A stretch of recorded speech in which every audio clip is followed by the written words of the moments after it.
Okay, hey guys, Elisa Mousy here, and welcome back to, my Monster Prom Completionist run, part 2.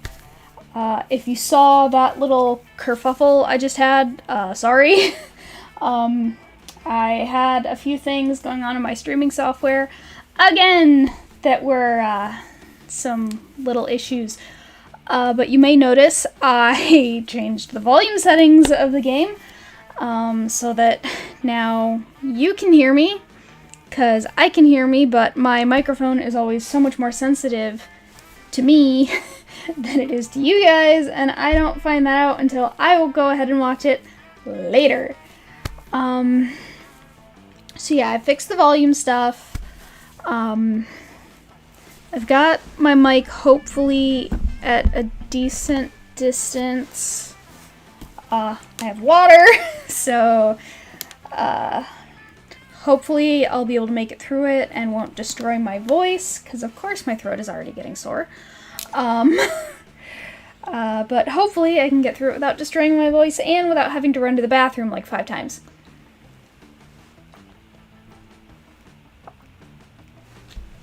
Okay.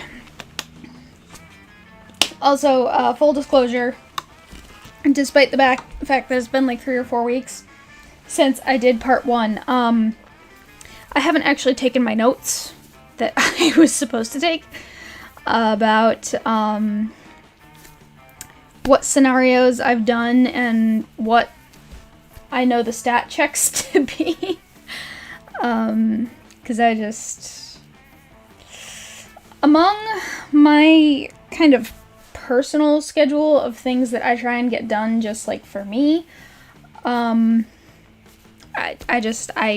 wasn't really able to fit it in, especially on the days that I got really tired. But yeah, without further ado, for anyone who didn't catch the first one, and if you're not live, I'd suggest going back and watching that, because I'll explain the rules again, but it might be easier there. By completionist run, I mean that I am going to get all of the secret endings, all of the events, and all of the outcomes, which is going to take a really hard time a really long time, and it's going to be really hard, because, all of the events in this game are RNG. Unless you buy a certain event item from the store. So how we do it is we start with kind of a warm-up, short 30-minute run. Then we do probably 1 to 2 60-minute runs, and then another 30-minute run after that as kind of our cooldown. Some of these voices do kill my throat. Let's go with the second term DLC.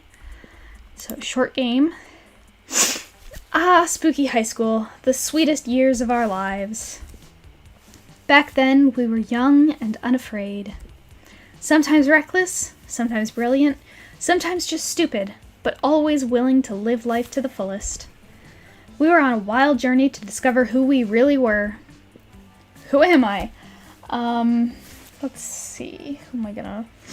Also, I'm only gonna go through the intro, once per stream, because it's very repetitive, and it's just kind of a little shortcut to save time. I love my little Aussie sweetie hun, but let's see, we played as Oz, I don't know, once or twice, last time, and we played as Vicky once. So let's do something new. Let's play Amira. Let's start a fire! And we had yet to experience its ultimate challenge, the Monster Prom. I remember it clearly. 3 weeks were left, and as we fantasized about our dream prom dates, we were all scrambling to catch the attention of one of our 8 most charismatic classmates. Scott Howell, 21. A werewolf athlete who compensated for his rather small brain with a stupidly huge heart. Miranda Vanderbilt, 19. A sweet mermaid princess who was as cute as she was genocidal. Polly Geist, 22. A party ghost with an insatiable hunger for all the wrong things. Damien LeVay, 21. A fearless demon with a taste for destruction and a love of fire. Liam de Lioncourt, for something. A hipster vampire whose standoffish demeanor hid the fact that he was truly a lovable dork. Zoe, forever? An eldritch cutie who went from endless deity of the dark realms to ultimate fangirl. Calculaster Hewlett-Packard version 1.0. A library computer who would become a sentient robot ready to experience life to its fullest. And Vera Oberlin, 23. A mean, self-made Gorgon with a merciless sense of business. It was clear. It had to be one of them. But who? We only had 3 weeks to choose our prom date, and even more daunting, we only had 3 weeks to woo them and conquer their heart. But as I already said, we were young and unafraid, and we were ready to start. I might be able to turn the music up just a hair, but... Oh, who am I gonna try and swoon first? Good question, because... Of course, my first thought was Damien, but I was like, no. I can't do that. I have to try for the others, because I know if I try for Damien and I fail for Damien, I'm gonna waste another run trying to succeed with Damien.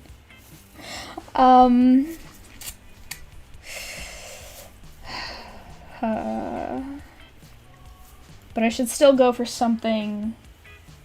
Yeah, it was hard to figure out the music voice balance, because like I rewatched part of the last stream when I was trying to take my notes, which I haven't actually done yet, and it was a lot harder to hear me, especially when I was doing voices like Vera's, which is like lower, so a little bit quieter.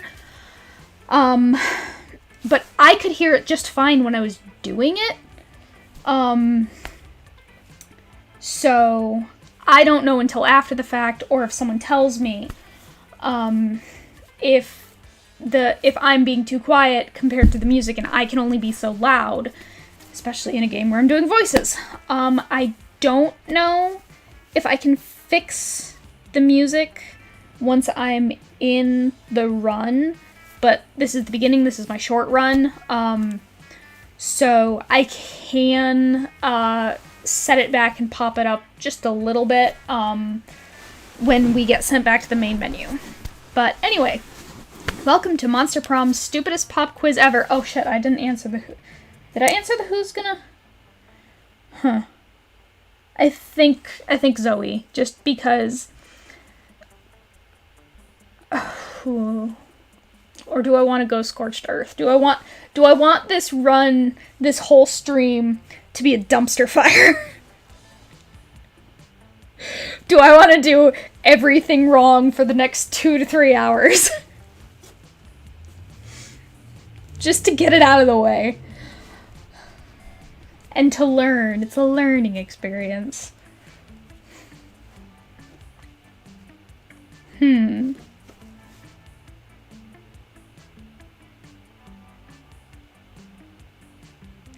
Yeah, I'm gonna go Scorched Earth this whole time. This is gonna be the stream of I fuck everything up. So who am I gonna go for first? I think Liam, because I have never taken him to prom successfully when playing this game before. I've never done it. So watch me trying to fuck things up, and he goes with me. Up to you, boo. Who are you, Polly? Welcome to Monster Prom's stupidest pop quiz ever. All minds are rotten, but they are rotten in so many different ways. Worry no more, we're now using our PhD in bullshit to diagnose which kind of deviant sicko you are. Monster Prom's stupidest pop quiz ever, trademark, will throw a bunch of absurd questions at you and turn your answers into your character's stats. This way, each of you will start by having stats that better reflect your true selves. Let's start! Okay. You've stayed late at office. There are 5 people left and suddenly they start to get naked for no good reason. What do? Be nice and bring them a snack, and by that you mean getting naked too, because you're a snack. Oh no, that's not just a ghost pun. Polly calls people boo all the time. And engage in casual conversation. You can finally overcome your social awkwardness by imagining all of them naked. Or propose to play the not-so-well-known version of an all-time favorite, Sexy Cluedo. I love the idea of engage in a casual conversation, because since I'm just trying to, like, fuck everything up, I'm not caring about the stats that I get.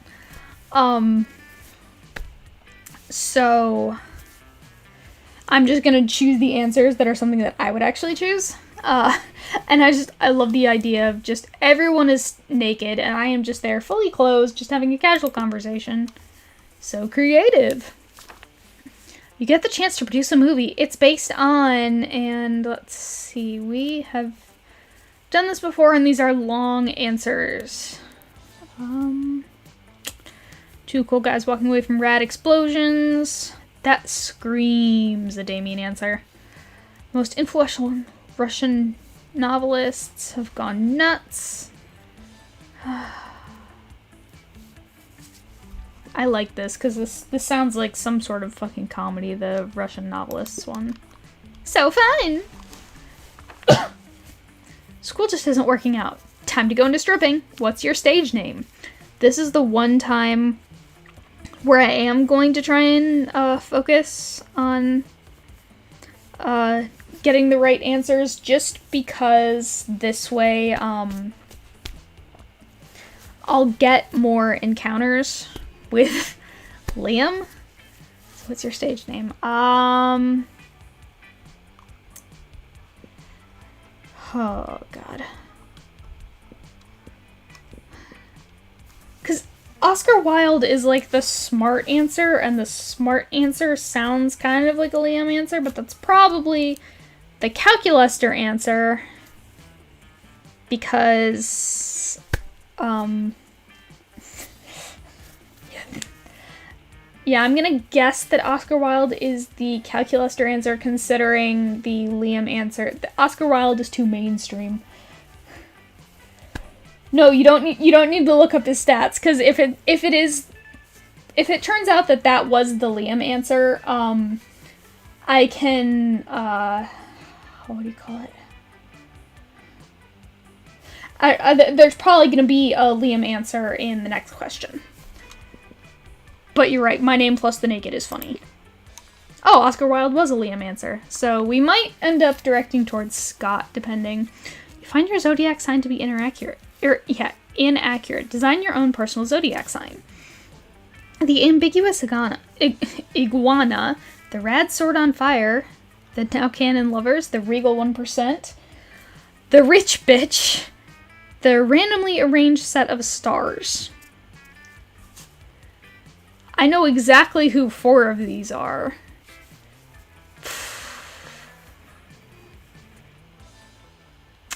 The ambiguous iguana sounds just obscure enough. Yes!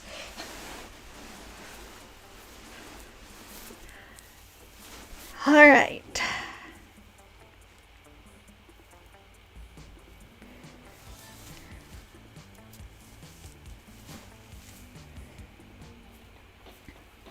Let's do this. Oh yeah, that is 100% a Zoe answer. The 1% was Miranda, the rich bitch was Vera, and that thing about explosions had to have been Damien. I don't even remember the faces that went up. I just knew. Damn it. I was hoping that my smarts was gonna be a lot lower.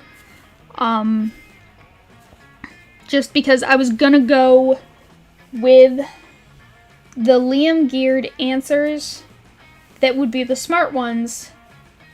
But fuck, smart is my highest stat. Okay, so I'm gonna have to not fuck up the first one. But we go everywhere except class. Everywhere except class.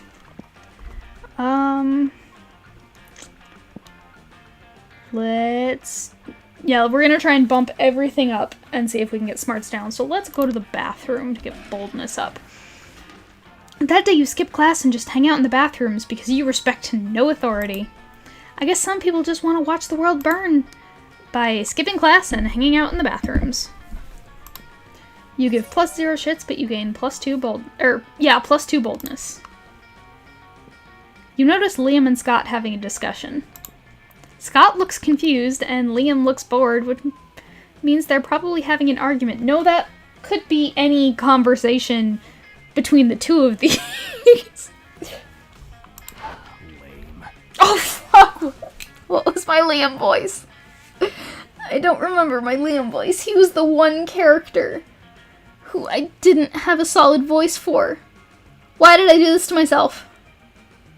Oh my god. So Liam's voice is going to be really inconsistent probably throughout my streams until I cement it in my brain.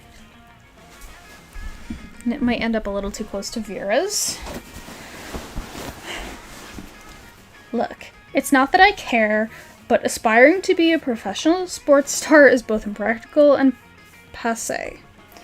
Yeah, no, that's definitely not right. Wait, you don't care? But you walked all the way over here just to tell me that. Plus, don't you want to be like a professional magnetic ibuprofen? Wow, Scott, those are big words for you. Mimetic influencer. Try to keep up. What? But how does one of those guys earn money? Mimetic influencers don't earn money, Scott. We earn cultural capital. Oh, okay. How much cultural capital does a sandwich cost? I can see that I'm not getting through to you. Hey, you. Could you explain to this cretin why my career path is objectively the best? Yeah, and also, could you explain what a cretin is?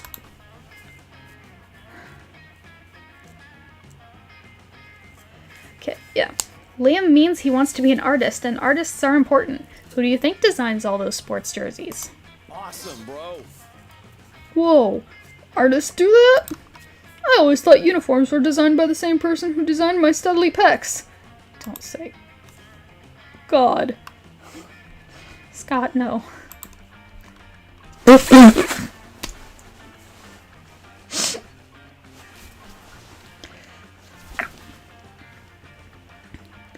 Liam, are you God?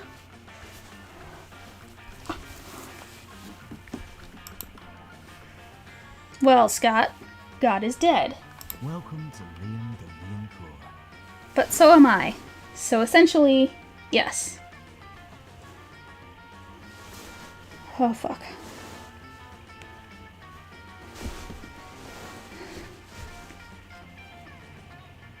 Hey, Nox, can I ask you a medical question? What is the likelihood of me laughing while wearing what I know you know I'm wearing, doing something to my ribs?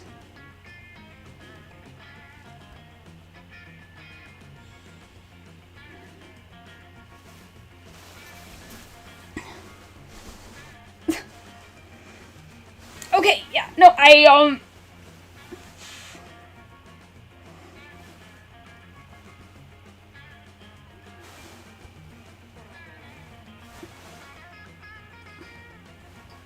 Fuck.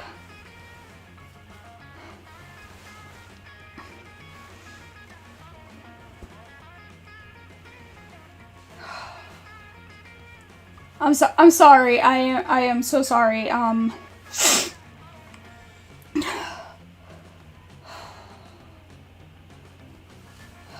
Okay. Okay, I'm okay now. I think I just, like, pulled something. Gonna have to be more careful. Oh my god. Oh, I legit thought I just cracked a rib for a second. Oh, great. That would have been lovely. Just cracking a rib on screen. But I think I'm okay. But so am I. So essentially, yes. So cool. You wonder how long it will take for Scott to figure out Liam isn't actually God. In the meantime, you gain +2 creativity and +1 smarts. I don't want to be smart. Let's do this. Oh, Christ.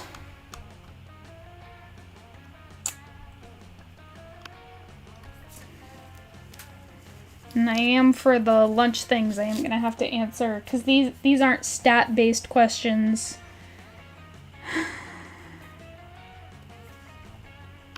I could pop up at the shop. Because in stat-based questions, there is no...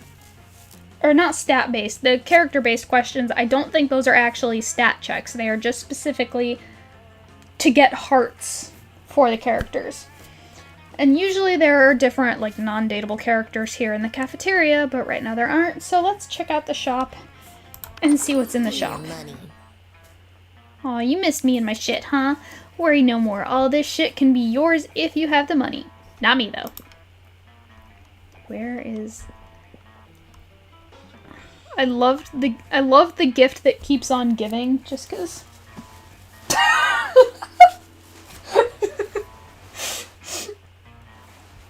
Yeah. Yeah, no, my ribs are fine. It's okay, Nox. My ribs are fine.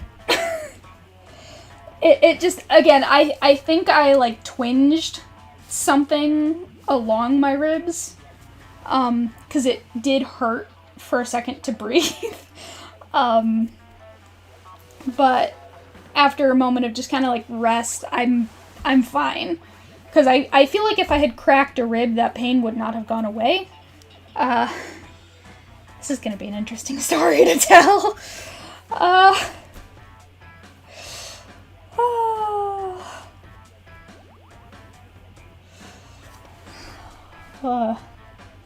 But yeah, we are going to get,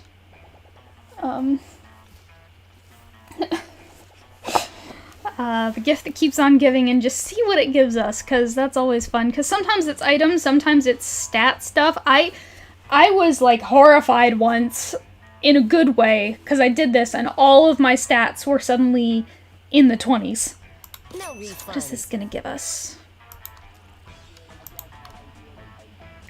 Believe it or not, this is a very religious thing. The shitter. It's not a stat thing, it is, I don't know what that's for. Let's do this. So, let's see, our lowest now is Charm, so let's go Gym. That day, an epic dodgeball match takes place. Everything seems lost, but you deliver an inspirational speech that fuels your team's spirit, leading to a spectacular comeback. You're clearly a natural-born leader. You gain +2 Charm. You spot Liam showing Calculester some images on his phone. 2 of your classmates interacting without your interference? Unacceptable. You saunter over. Greetings, my friends. I call this one Mournful Macaroni on the polyurethane cafeteria tray. If I had to describe it, I would say that it is haunting, challenging, and very artistic. Adjectives acknowledged. Appreciating art. Well, if you appreciate that one, you'll really appreciate this next one. I call it Pickled Beets, and it is obviously even more artistic than the last piece I showed you. Query: how much more artistic is image2.jpg relative to image1.jpg? Well, a lot more.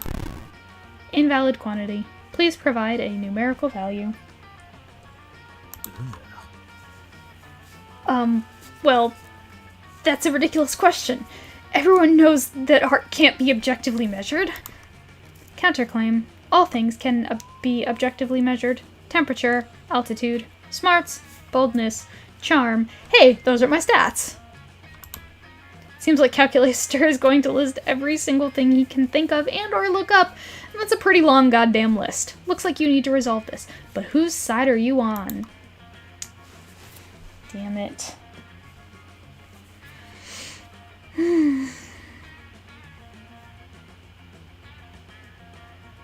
Neither of these seem like smart answers, so I might be in the clear.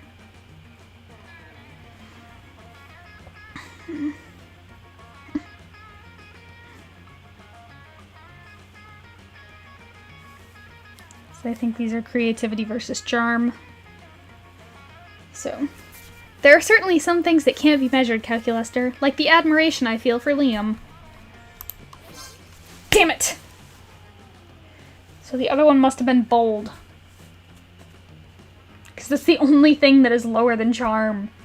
Damn it. Absurd.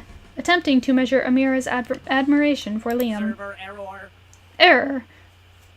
20x6. Undefined term love at line 797. Try humility subroutine. Forgive my mechanical hubris. Clearly the admiration you feel is too great to measure. Ooh. As indicated by the fact that you are using this totally unrelated artistic debate as an opportunity to hit on him. Oh, is that what's going on? I'm completely unflattered, or whatever. Indeed. Amira, I am disappointed not to be your choice for prom, but I respect your decision. Farewell. I will leave you two to your canoodling. I think I overloaded a capacitor, attempting to measure your affection, and I must replace it. Good thing he didn't notice you screwing with his circuitry to prevent him from calculating your admiration. I almost lost that argument. The truth is, since Liam is actually just a character in a video game, your admiration for him probably could be objectively measured. But I think it's best for everybody if that number remains a secret. You gain +2 fun and +1 smarts, damn it! What did I say was gonna happen? Let's do this. Except that I'm not gonna get enough hearts if I don't sit with him at gym, so I can But if I get hearts, do I want to waste them? No, we are trying to fuck shit up. We are trying to be bad. Let's get that boldness up again. That day you skip class and just hang out in the bathrooms because you respect no authority. But you don't stop there. You want the world to know how reckless you are for the rest of eternity. So you do some graffiti on the wall. No way!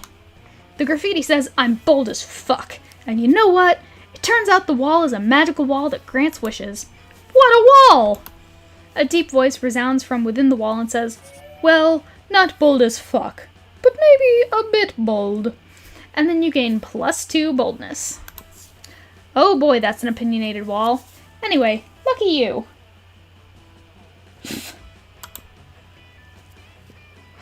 You're intrigued by your new little toy when you feel the temperature oddly rising. Is my toy the shitter? Are you catching a fever, or is it... Hey, dumbass, what's that? Okay, yeah, the ache is slightly back. It's an ache. It's not a sharp pain, it's an ache. But it doesn't hurt more when I touch it. Like, touching it is kind of relieving some of the pain. And you would think that when you touch it, it would make it worse, right? Because the only thing that I can think is that when you touch a broken bone, if you're moving it, there's a chance of it grinding against the other piece of bone, and I know what that feels like, and this is definitely not that. If it was, I'd be passing out or throwing up right now. Mother of God. Sounds like a pulled muscle. Okay, yeah, that sounds likely. Will water help me? Because I have water. Because Because I know water helps when you've got, like, when you've worked out a lot and your muscles are really sore because they're full of lactic acid. But this isn't lactic acid. At least not yet.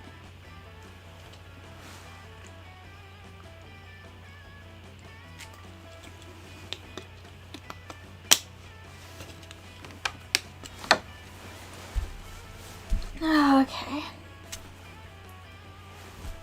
Okay, let's see what my boy Damien wants now that I have bought the shitter. Huh?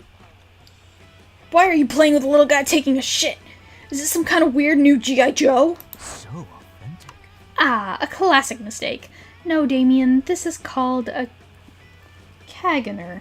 You wouldn't know, of course. It means shitter.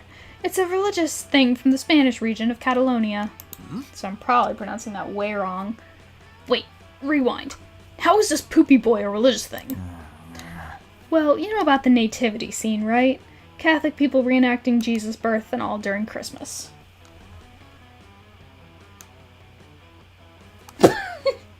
Being that professional ibuprofen, like Scott said. Yeah, I don't think being ibuprofen would help. I think it's getting ibuprofen.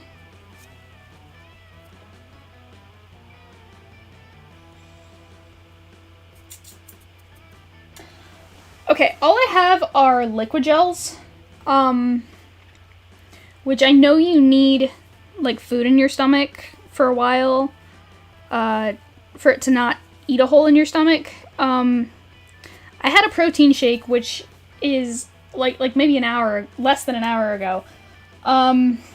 It's liquid, but it's more substantial with water. Would that be okay, or should I get something solid?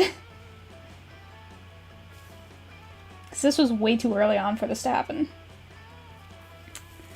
Yeah, I read that. Lame. Shut up. Thing is, in Catalonia, Christians built the nativity scene for Christmas with Mary, baby Jesus, the animals, and of course this random guy taking a shit nearby, behind a bush or something. Okay. Should be fine to take it with water. Okay. Okay, my bathroom is, like, right next to my bedroom where I'm streaming, so I will be back in 2 seconds.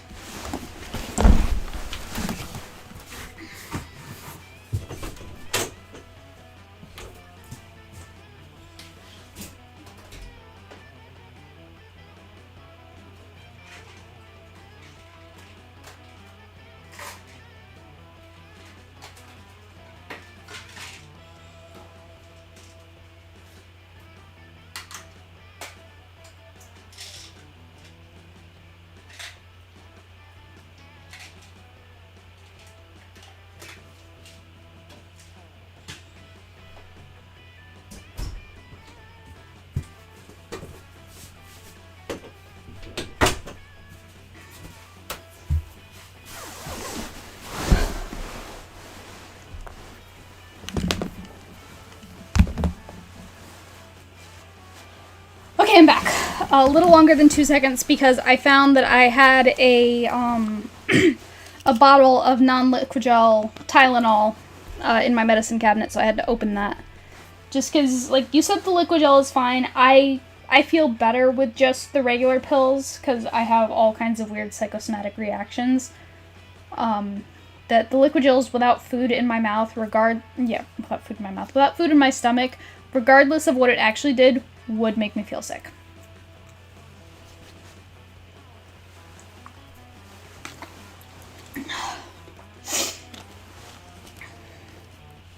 But I have Tylenol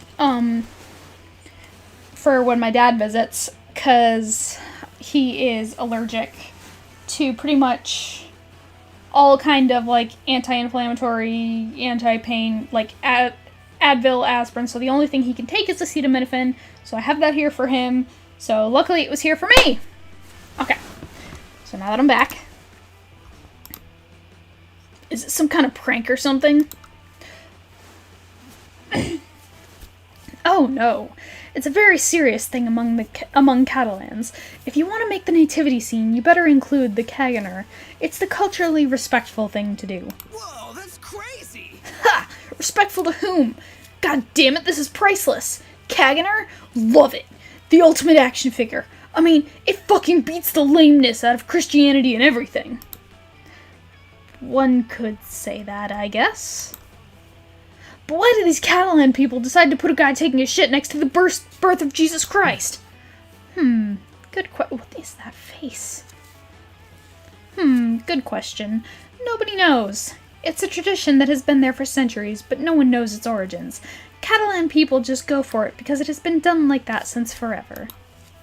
Nobody knows why they put this shitter next to Jesus, and yet they've done it for centuries? I must know! The intrigue is killing me! Ah! Damien, why you gotta yell? Like, actually yell. Wow, it really looks as if it was about to kill him by giving him a seizure. Maybe you can help solve the mystery. Catch a real shitter and interrogate them about it, or get into the mind of the shitter by reenacting the scene.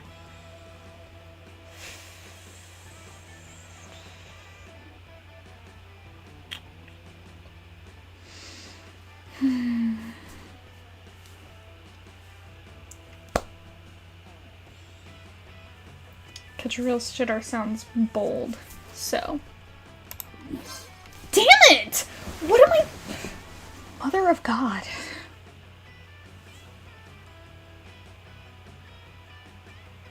Yes, but you would think that the Liam answer would be... Shouldn't I be failing these stat checks? I knew that was the Liam answer, but I thought it was... the answer that my stats would say. I'm trying to fail the stat checks. What's going on? Before Damien's head implodes, you take both him and Liam into your car. And just to be clear, by your car, I mean just a car. But fuck the concept of ownership, am I right? You drive to a nearby gas station, rust into the public restrooms, and draw an innocent guy who was taking a shit in there. Then you drive to the nearest police station and you politely ask to use one of their interrogation rooms. As you've been an exemplary monster citizen lately by committing not that many murders, they decide to reward you with their best interrogation room. And so you go into full interrogation mode by playing the classic bad cop, worst cop strategy. Yo, fucko, tell us the truth. Why did the Catalan put a shitter dude next to the birth of Jesus? What? Who are you? Why am I here? I need to finish pooping, please. You won't finish... Oh, okay. That didn't make sense for a second, and then my brain... He is using shit as a noun instead of a verb. Got it. You won't finish shit till you answer us, fucking fucko! Damien then hits the random guy with a rolled newspaper. You do realize this plan makes 0 sense, right? His confession makes 0 sense, and you better start spilling the tea or we will punish you in ways you never imagined you could be punished. Who are these Catalans? I swear I never pooped next to Jesus. I just want to go back to my family and also finish pooping, please. Yeah, never poop next to Jesus. That's what everyone says. You know what? My patience has a limit. Give me that. Damien steals the poor guy's passport and starts doodling on it. For some reason, I thought he was going to take the guy's shit. I mean, that tracks for this game? But... See, I'm not bluffing, fucko. Now you're banned from visiting Sweden. Keep fucking with me and you can forget about visiting Portugal. The dude starts crying even though all Damien has done is doodled an angry face in his passport and scribbled, "I'm a stupid fucko" on it. Enough. Can we agree this is going nowhere? You know what, Liam? Sometimes you're right. Sometimes justice is not served. This is a grim, dark world. Let's regroup and think of a way to crack this case. Finally. Brad! And you, Amira. Brilliant plan. You're like the ultimate detective or something, but this seems to be the fucking mother of all mysteries. I think we have a long way ahead. Get ready and buy some snacks. It was definitely a dumb plan, but whatever.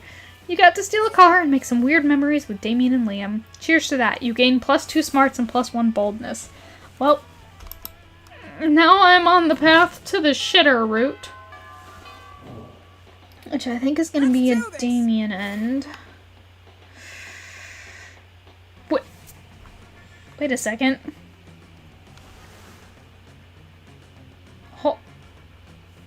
Hold on. Damien's missing, and so is Vera. I've never had people missing before. What? Okay. I think it's a route to a secret ending, yeah. Kind of like how that thing last time when I bought the corpse. There was a secret ending, and I think... I'm gonna guess that the way to actually get the ending is to ask Damien to prom, because he is the one that wanted to investigate this further. But yeah, this was what I was talking about how sometimes secret endings can only be triggered, or like certain events can kind of be triggered by buying something in the store.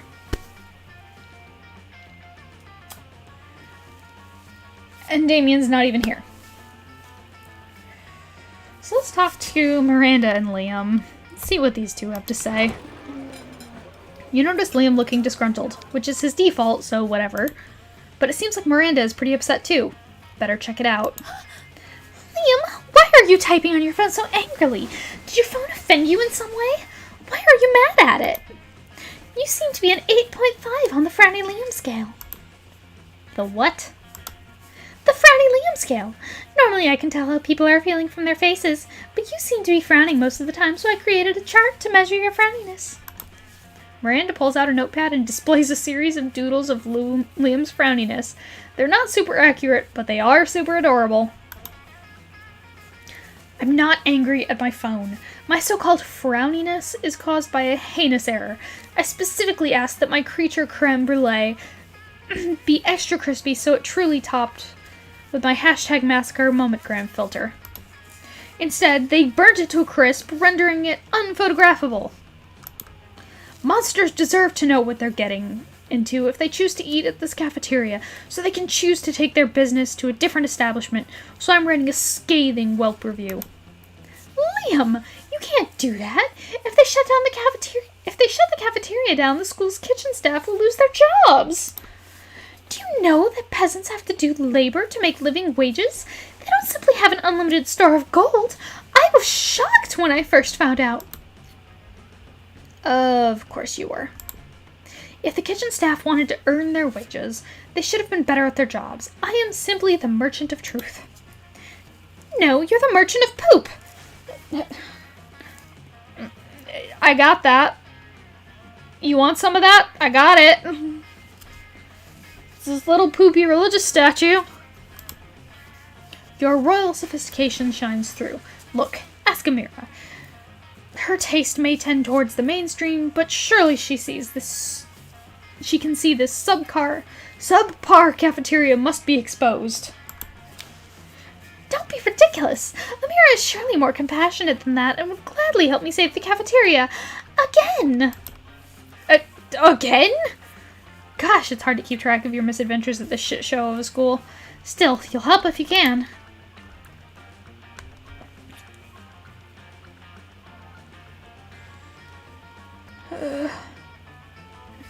Liam, one lone voice simply cannot shut down this cafeteria. At least not the voice of a high schooler. Let's get a renowned food critic to write a Pulitzer-worthy expose to be published in the most widely read periodicals. Excellent idea. I am an incredible, intelligent, compassionate person with tons of humility. More than enough to admit when a professional's help may be of use to me. You think you have the most humility? You shall never be as humble as I am. Every day my servants tell me I am the humblest person ever to live. Do you tell them to tell you that? Miranda storms off in a huff, leaving you and Liam to proceed with your amazing, incredible genius plan. You're super humble too. You use your magnificent calligraphy skills you picked up in your elective class, Calligraphy and Murder, to write 5 letters chock full of hashtag aesthetic. Liam produces a delicate white dove from his backpack. How was it breathing in there? And gives it the newly addressed letters. Why am I somehow not surprised that Liam just has a dove? You're not sure what's more intriguing. The fact that Liam trusts that the dove will be able to read the addresses to deliver the letters, or the fact that the addresses he wrote down were just their emails. Regardless, it seems to have worked, because within a minute of the dove's release, you receive your first reply on your phone. How fast is this dove? Is it fucking Santa Claus? Ah, I knew the exquisite Jacques Aznavour would have enthusiasm for our plight. Thus his immediate response. Dear Liam, I received your message. Though the calligraphy is quite impressive, I'm afraid I must give you the same answer I gave you when you asked me to write your review on the cuisine cooked by your friend's grandmother last Thanksgiving. I don't know how you got a dove to find out where I lived based on my email address, but stop contacting me. Most lovingly yours, great and humblest food critic, Jacques Aznavour. Oh, Amira, nobody understands the severity of the creme brulee transgression. Thank goodness we have each other. Heck yeah, you have each other. For prom? Hopefully.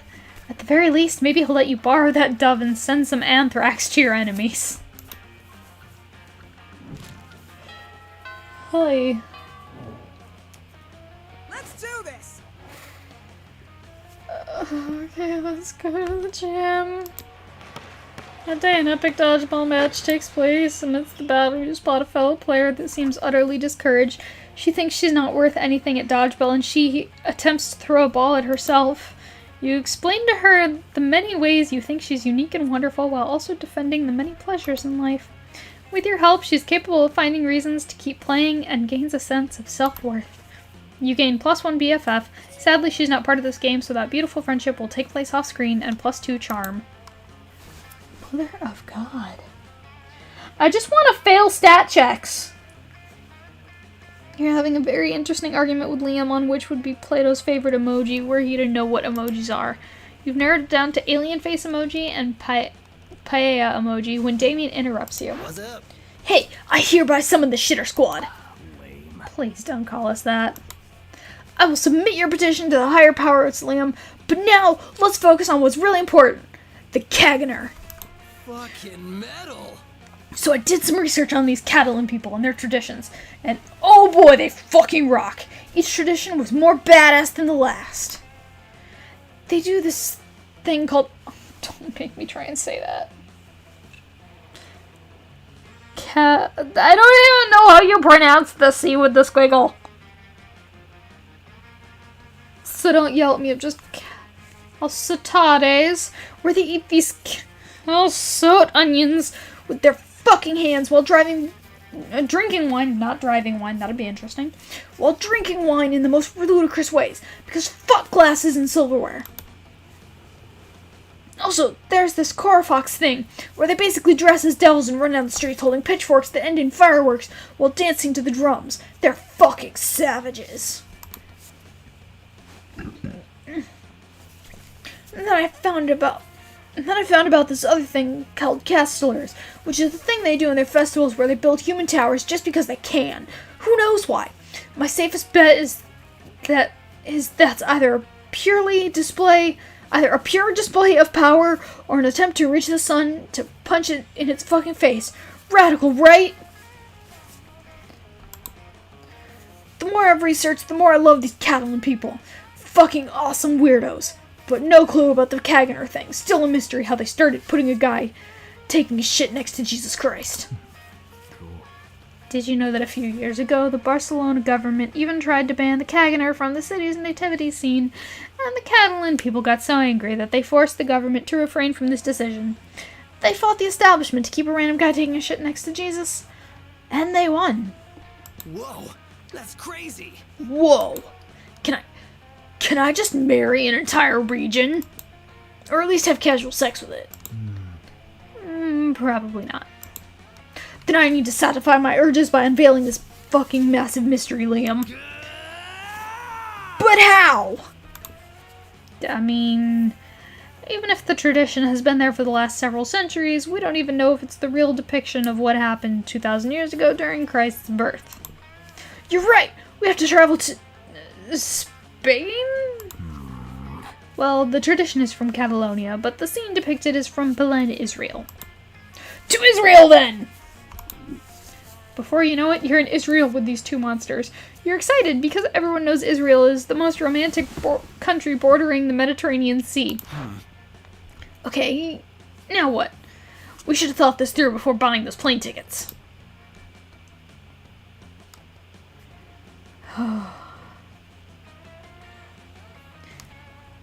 I'm just gonna answer whatever, and we'll get where we get.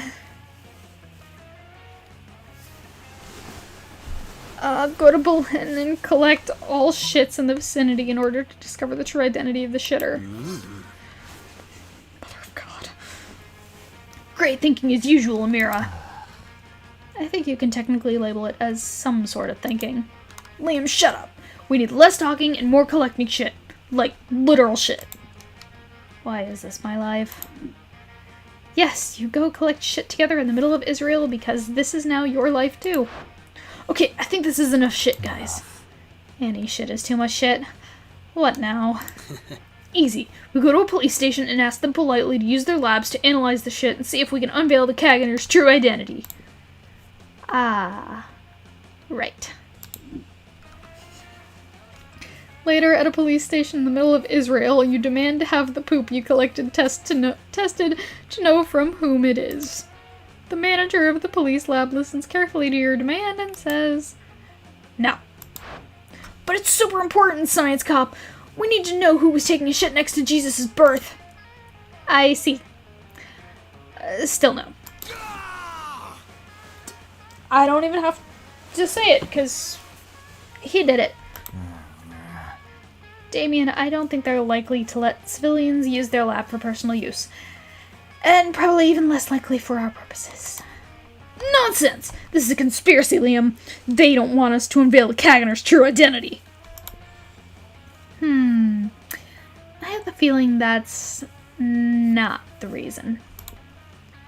If you think that, they win, Liam. Come on, Amira. You are a mastermind, and we might need a new plan to solve this mystery. To the Damien Cave! That's obviously a figure of speech, as you actually have quite the long flight back home. But the flight is nice, and Damien seems very excited about your little adventure, and Liam doesn't seem that annoyed. Hooray! You gain +2 fun and +1 creativity. Oh my god. Let's Christ do almighty. this.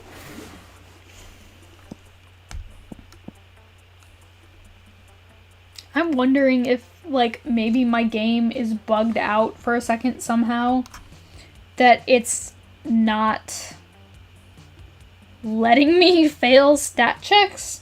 Which, under normal circumstances, would be a great bug. But it's not what I'm looking for. It's not what I'm trying to do. But yeah, I'm pretty sure I'm gonna have to ask Damien, and I don't know if secret endings require you to also meet the other person's, like, requirements, or if you just have to ask the right person. So we'll see. We will see, because we are very close to prom.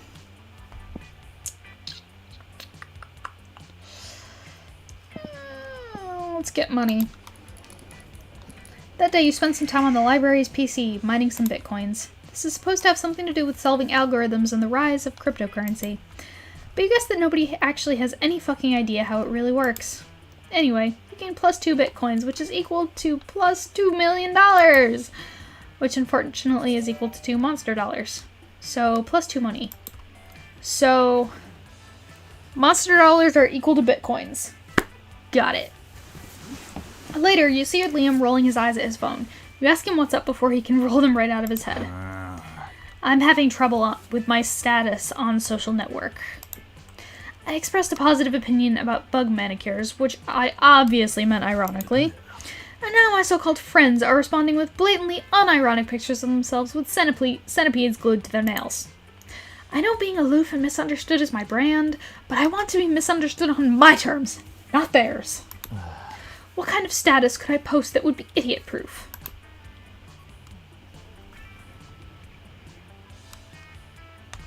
Fake blog. Fake blog for your life. Mother of God! Vague blogging is a tricky proposition. But luckily, I'm a master of the blogging arts. The trick is to reel people in with an intriguing premise. But make it absolutely clear they will never know what it is. Worst day ever. No, I don't want to talk about it. So sick of this. But I don't kiss and tell. Or fight and tell. Frowny face. I'll do something like, it's all your fault. You know who you are. And then a high-heeled shoe emoji. No one can possibly misinterpret that. Because there's nothing to misinterpret! Boom! Fake blogging is always the simplest and most direct solution. You gain +2 creativity and +1 boldness.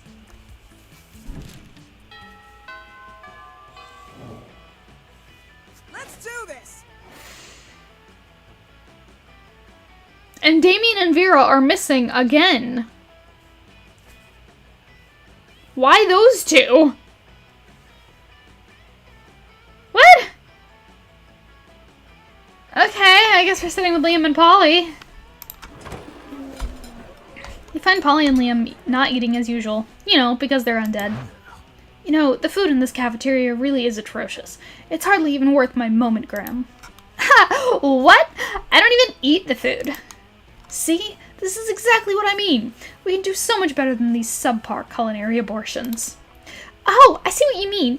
You mean the two of us should have a cook-off. What? No! Did you say something? I'm not listening because I'm so psyched about this cook-off. At no point did I agree to... I've got a huge advantage, though, because I've cooked so many drugs. Oh, you think you've got the advantage, huh? I've been alive for centuries of culinary history. It's on. The two of them dash to the kitchen, ignoring all rules of law, school, and common decency as they commence cooking. Two celebrity chef judges appear to critique the challengers. I think they're both equally horrible, says the cruel British judge. I think they're both equally marvelous, says the overly nice British judge. Both judges turn to you. What do you think, tiebreaker judge? Whose meal is truly is the cat's pajamas?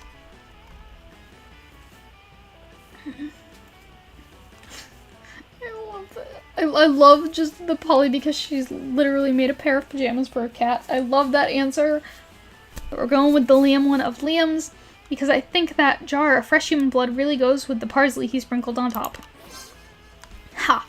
In your face, Wolfgang suck! That would be a better name for Scott. I'm not even a wolf. As a matter of fact, that would be a better name for you. Oh, what? Because I'm a vampire? Whoa, that would totally make sense. No, I just meant because you suck. Well, this sucker just wowed the judges with my blood tartare. It's raw, organic, free-range blood, unethically sourced from a local terrified human. Okay, and the compression gloves have to come off. And that parsley, farm to table. Or rather, farm to blood. I threw it in blood. I liked the color. Actually, it's well known that nobody knows what parsley tastes like. And you probably never will because you're certainly not drinking any of that concoction. You tell Liam his prize for winning the cook-off is eating lunch alone with you. Slurp, slurp. I was hoping this could be like last week and I could wear these the whole stream. Let's do this. Because I think I wore them the whole stream, but that ain't happened. When my pinky gets tingly, that tells me it's time to take them off. Okay. This is my last opportunity to potentially get that last scene with the poop. Let's go to the auditorium, because why not? That day, while rehearsing for the class play, it's as though the muses... why did I read that as nurses first? As the muses themselves have descended to give you figurative oral sex. Your performance is intense and inspiring. It will be remembered for generations, which is pretty rad by high school play standards. You gain +2 creativity. Please, please, please, please, please. Yes! Oh no! Later that day, Damien invites Liam and you to his house. He looks as if he hasn't eaten the last 2 days. No! What's up? Guys, I haven't eaten the last 2 days. I can't with this. This Caganer thing is driving me crazy. I kind of see it. You know what they say, when you have a wall covered in pictures and newspaper articles connected by threads, you can tell your obsession is becoming unhealthy. Who said that? Probably one of them. Let me write that on a post-it and put it on my Caganer conspiracy board. Yeah, what an okay thing to have. I've gone to all kinds of websites looking for information. I've registered on some Caganer conspiracy forums. God bless the internet. We're not the only ones startled by this shitter thing. I've been discussing all kinds of theories. Climate change total hoax 77. Jesus Christ, that was hard to read. Made a strong point about the Illuminati being involved in this. He also claimed global warming might not be real and somewhat tied to this too. Worth nothing. Worth noting, not worth nothing. He sounds like a very credible source, yes. Then France is not real. Shared her conspiracy board with me. We concluded that the Caganer guy might have been involved in the JFK assassination. Oh my god. Damien, what are you doing? Finally, Chemtrails Baron was kind of useless on the Caganer thing, but he gave me sick tips to build my own fashionable tinfoil hat. I made a pair for you two. Aww. Thanks, I guess. But I still have no clue why the Catalans put a random guy taking a shit next to baby Jesus. Maybe there is no mystery. Maybe it's irrelevant. And certainly an unhealthy fixation for you. He said it again for me. But Damien's scream is interrupted by the sound of his door being blasted open, revealing none other than... the Pope?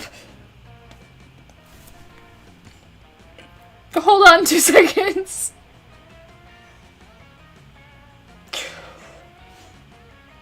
We are in Damien's bedroom. Damien's fathers are the kings of, I believe, the 7th ring of hell. Therefore, Damien's bedroom is in hell. What is the Pope doing there?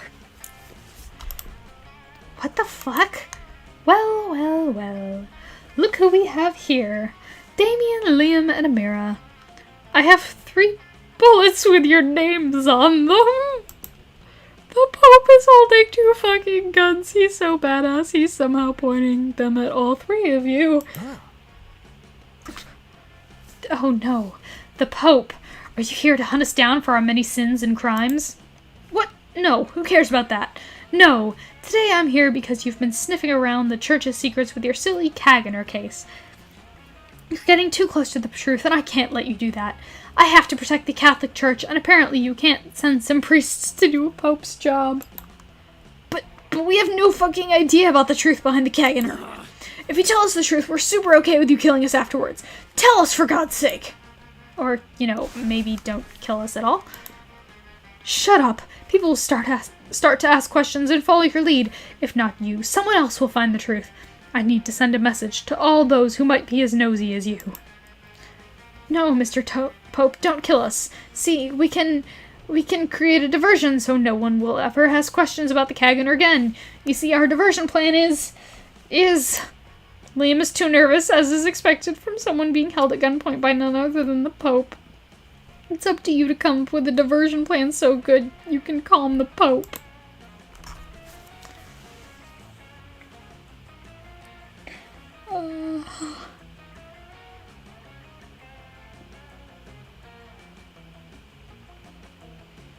Divert attention from the mystery behind the Caganer by turning it into a mindless souvenir selling toys of various celebrities taking a shit as if they were the Caganer. I thought that the other one would have been creativity.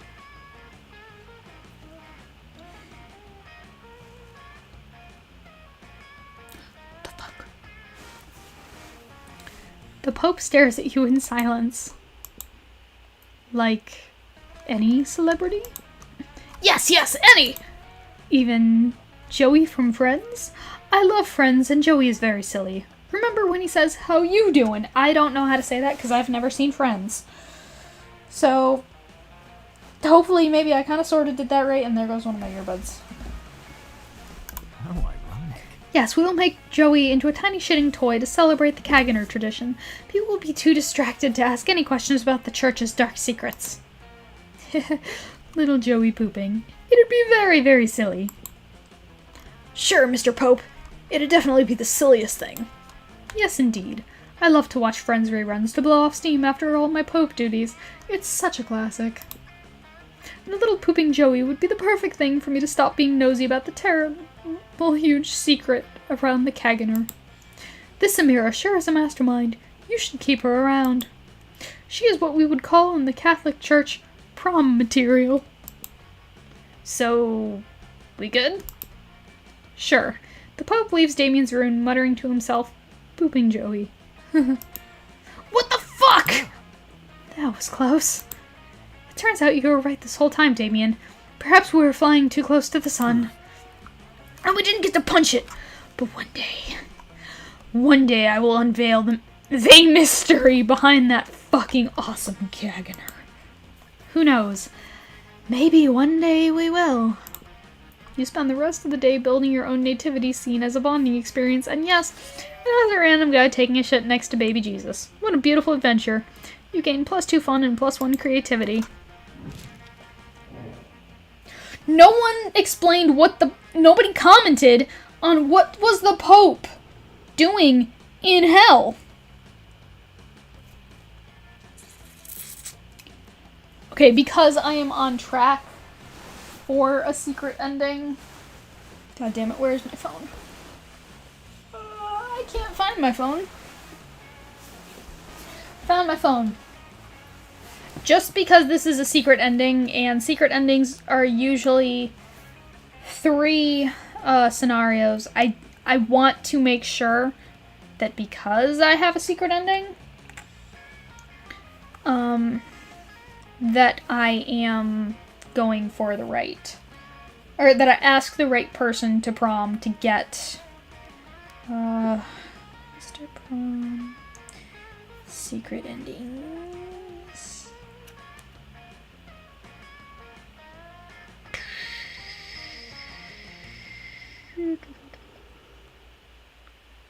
Or was this just a fun little... No, Angel Dodge. Oh. What? Okay. Guide. Dude. Oh, go to prom with Damien or Liam. Either one works. But the question is, will they say no if I haven't met the requirements? Welcome to Liam the Liam. Yes. Let's do this. Let's see what happens. Secret ending. In the end, we didn't get to crack the code of the Kaganer. Some things are better if they stay a mystery, Damien. I guess. Okay, let me give you a nondescript winter holiday present in the form of a new Catalan tradition for you to know. Huh? Another one? Fuck yes! Well, I find it hard to believe it'll be better than the Kaganer. Are you sure? Let me tell you about the Kagatio, or the shitting log. I know this one! I know about this one! During the Christmas season, Catalan families put a smiling log in their homes and feed it for some days. On Christmas Eve, kids beat the shit out of the log with sticks while singing merry songs. If they beat the Kagateo hard enough, it poops sweets and presents. This is precious. A true Christmas miracle. Yo. Hey, you two. You've been so nice tagging along with me on this Kaganer Odyssey. Would you want to spend these holidays with my dads and me down in hell? Hell yeah! Sure, why not? Fucking metal. And so you three spend Christmas together down in hell celebrating a very weird Catalan tradition. The experience enriches you in the culture of a beautiful European religion, of a beautiful European region while letting you literally beat the shit out of a smiling log. You've grown closer thanks to your wacky misadventure around a mysterious ancient tradition and an unspoken secret of the Catholic Church. I wonder if this is the only ending in this game where we actually get to see what Damien's dads look like. Because I know there's a secret ending in Monster Camp, but I don't know if all of the other ones actually feature an appearance of number one blue dad. As you finally get to meet you finally get to meet Damien's dads. Sweet! Just got an achievement. Tagatio. You unveiled the secrets of the Catalan tradition. Wait. Hold on a second. Because it was a thing where I asked both of them, or I could ask either of them, and Damien invited us both. Is Amira now in a poly relationship with Damien and Liam? Oh yeah, thumbnail right there. You bet your ass. Amira, most likely to make Pluto a planet again. Liam, best at being purple. Well, don't tell Zoe that.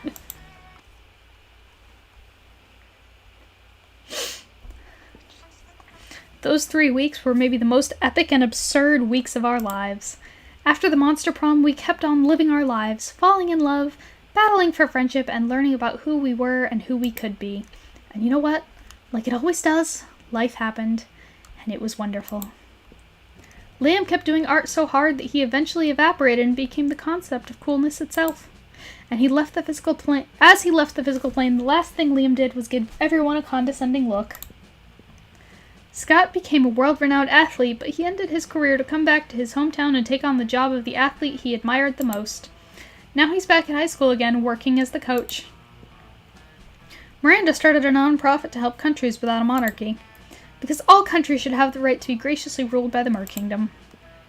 For those 3 weeks, the monster prom seemed larger than life, and then it was gone, just like that. The battle for monster prom might have ended then, but there were plenty of battles left in that war called youth. But once again, we were young and unafraid, and we were ready to start. Now we have the very, very quiet ending, which I am going to fix when we get to the menu screen. But that was interesting.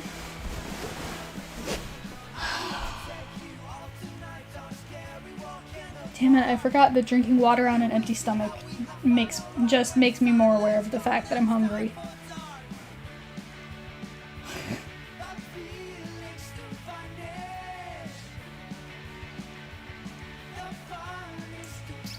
Damn it.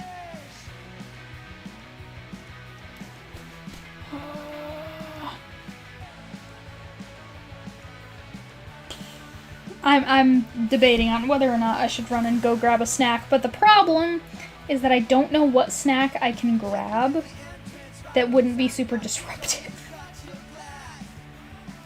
Or just gross for me to be eating on stream.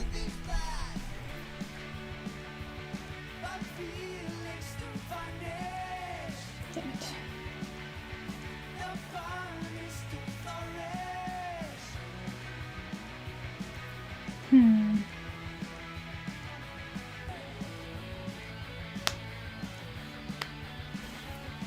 That was my thumb, in case anyone was wondering what that sound was.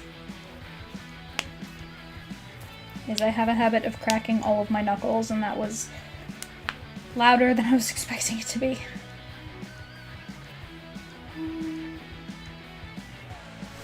Yeah, I'm sorry there's no commentary through this because I am genuinely trying to think of what food I have that I could eat that wouldn't be rude. What are you gonna have? Aw, mini golf, and he's so... I love how embarrassed. Unlocked 8 new images in the gallery. Awesome, awesome, awesome, awesome, awesome. It's the first thing we do. Turn that up. And that's better.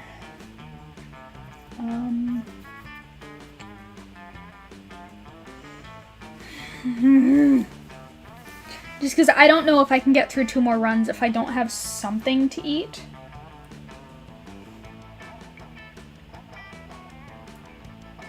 But I also don't like the idea of having to leave again in the stream. I'm sorry, this whole thing is a giant mess.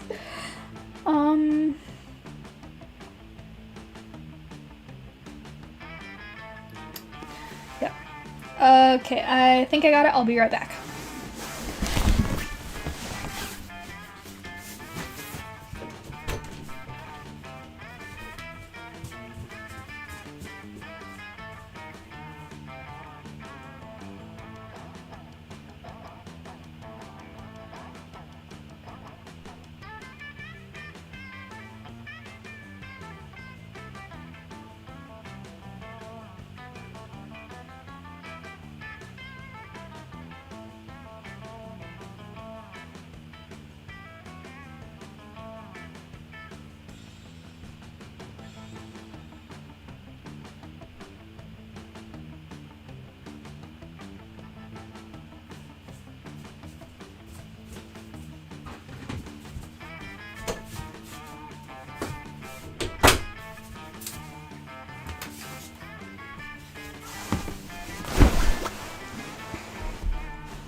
I have a pair of potato rolls. Because they're bread, so they're nice and soft and fluffy. They're not...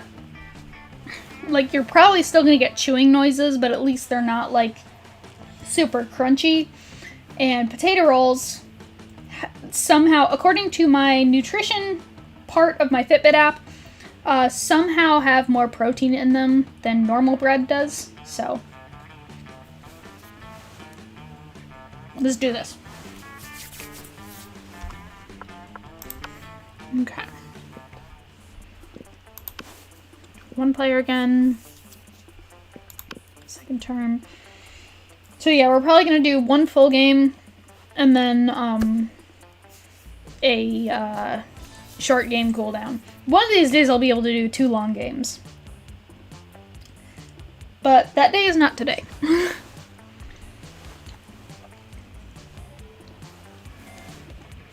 This is also probably the one time that I'm actually grateful for the not so great quality of my webcam, so that you can't see the food that is in my mouth when I'm talking, I hope.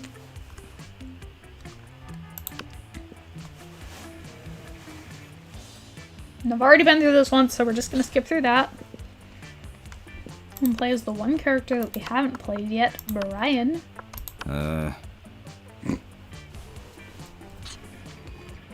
Let's get through that. On to the quiz. Democracy is just broken. What would be the best way of choosing the leaders of modern society?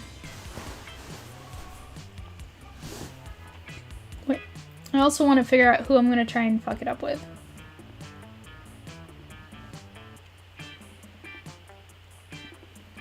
Vera. Because she's the hardest to get, because you also need a certain amount of money. So, as long as I have very, very little money, I will fuck it up with her. So,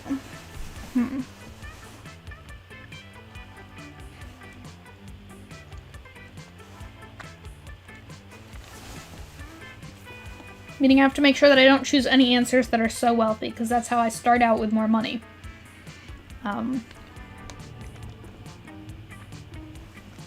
You put all of the candidates in an empty room with a wild grizzly bear. Whoever kills the bear should be our president. If everyone dies, then it's obvious. The bear should be our president.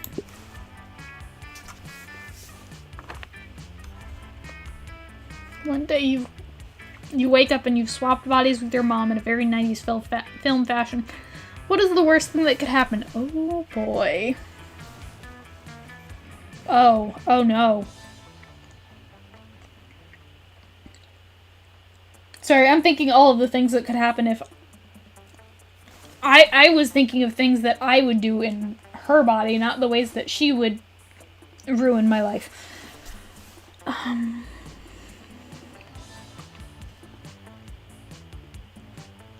It's me and my friends and actually being more over me. There's no way. She's killing her lifelong rival while in my body so she can frame me for the murder.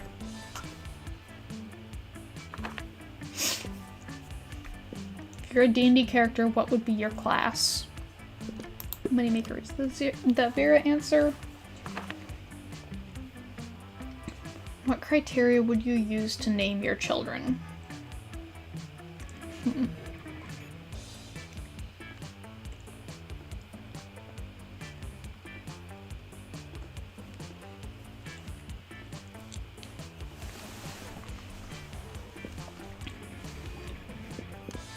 Child plus current version based on birth order. I'm gonna guess this is the Calculaster answer. Yep.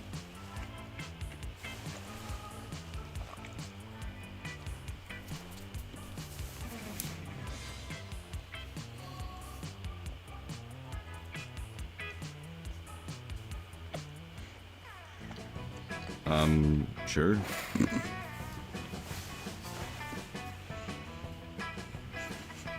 I'm sorry, I love how small everything except my smart and boldness are. Just creativity, 3.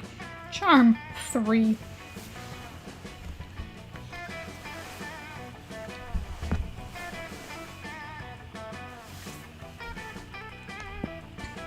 I'm pretty sure fun isn't an answer for Vera. Like, isn't one of the required stats for her, so. Let's go. That day during recess, you start a half-hour rave that goes full crazy.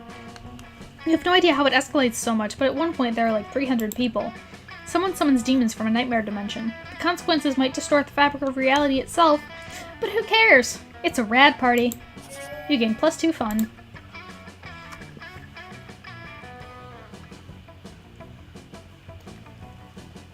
That is the other problem, is with me having to read these, we have to wait until I have sufficiently chewed. And I feel bad.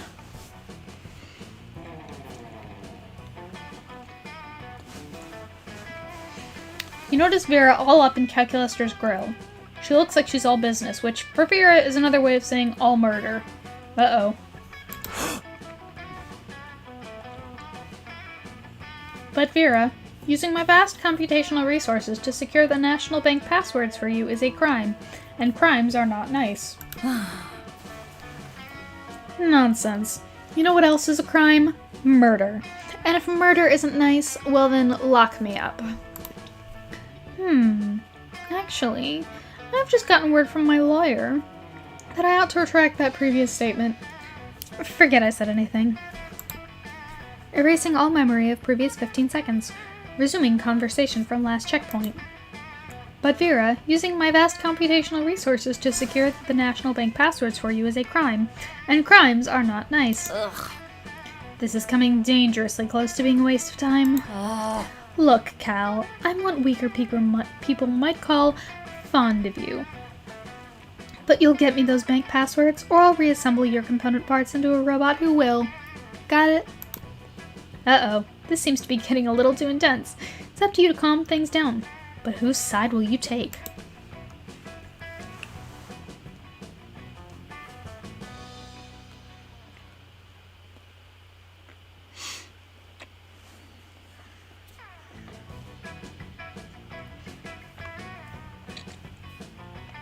I love the second answer so much. But that first one is definitely the Vera answer. But Calculaster, banks are full of money, and money is the root of all evil. Therefore, removing money from banks makes them less evil. It's the right thing to do. Analyzing syllogism. If evil to money, therefore... I don't remember...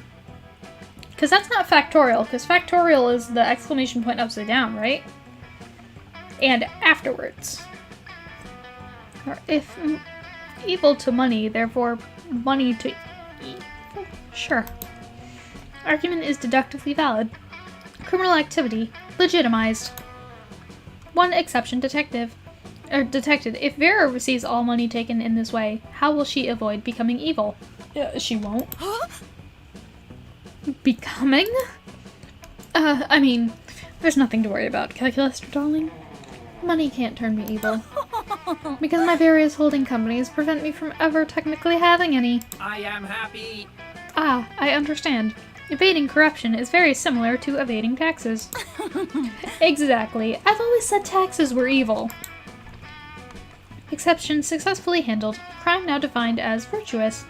Transferring passwords.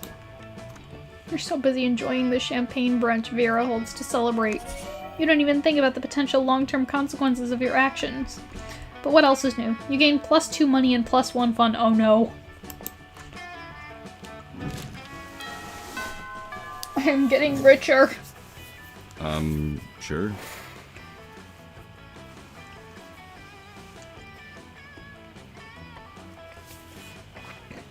But it's okay. Because near the end of the cycle, I'm gonna go to the store. I'm gonna buy the most expensive thing I can.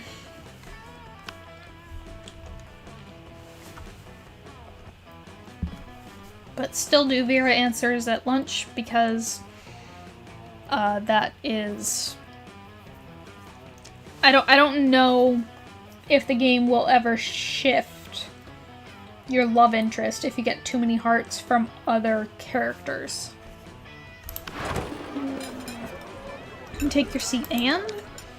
If you didn't know any better, you'd say that it seems like Vera and Polly are almost more interested in their phones than they are in you. And you do know better, and you know that, yes, that is exactly what's happening right now. Hey there. It's nothing personal, Brian. It's just that Polly and I are very engrossed in texting our financial slave. Yeah! Yeah, it's pretty hard to compete with some guy whose fetish is buying you anything you want. That's my fetish, too.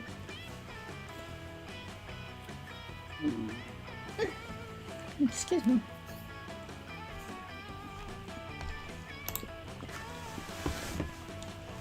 Not buying things for people. Having people buy things for me. Duh. Good thing he's rich enough to take care of both of us. You know what they say, true friendship is sharing secrets and financial slaves. Still, I do worry that this arrangement might not be sustainable. What happens if he runs out of money? Our cash flow instantly stops. Besides, being handed everything you want on a platter, in this case the platter being an online money transferring platform, is almost boring? Yeah, I get that. It's a little less boring when you're on as much acid as I am right now, but I see what you mean. If we could somehow turn this into a business venture, then maybe it would get interesting. And we could continue to profit even after he's gone broke from catering to our every whim. I mean, how interesting do you think business actually is? Since he's so obsessed with us, we should just tell him to do something totally insane and see if he does it. I don't know. A weirdo giving away his money and getting into hijinks is great and all, but I want to start making real money. And I think money is fine and all, but my favorite currency is chaos. Seems like the ladies are at a very exciting crossroads. Maybe a random bystander can give them a nudge in the right direction.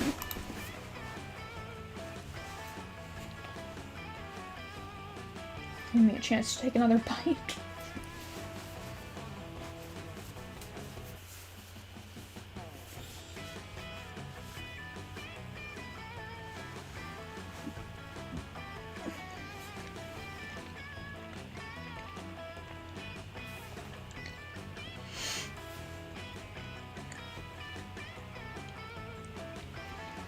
You can easily grow this arrangement into a business. Just escalate and delegate. Have the financial slave go and acquire his own financial slave to give him money, and have that financial slave go and find a financial slave. Aha! That would increase our income exponentially, immediately. Which are two of my absolute favorite adverbs when it comes to monetary gain. I mean, one financial slave between the two of us is already strangely a lot to handle, so managing an army of them sounds draining. But as long as it's a pyramid scheme, and we're at the top of the pyramid where we don't have to actually deal with lowlifes, who cares? Meh. I think I'll just go check on my toilet wine. Don't worry about her. Polly wouldn't know a good business idea if it slapped her on the ass. Which happened to me one time, actually, but it's a long story, so forget it. Anyway, we can tell people in order to become official certified financial slaves, they have to buy a kit of supplies. And they'll start at Dirt Slave, and then if they get 5 financial slaves under them, then they can become a pathetic Ground Slave. And then they can work their way all the way up to Gold, Diamond, Platinum, Salcho, Mocha, Grand Supreme Slave. Jesus fucking Christ. That was a great idea, Brian. We should go write the business plan together and prepare to profit. Did Vera just say she wants to profit with you? Holy shit, Vera sharing her cash flow is like third base for her. Awesome.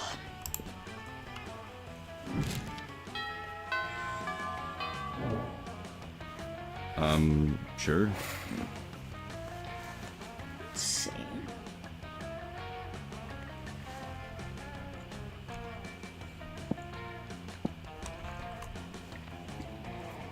I'm gonna eat just this last bit and then we'll go to the gym.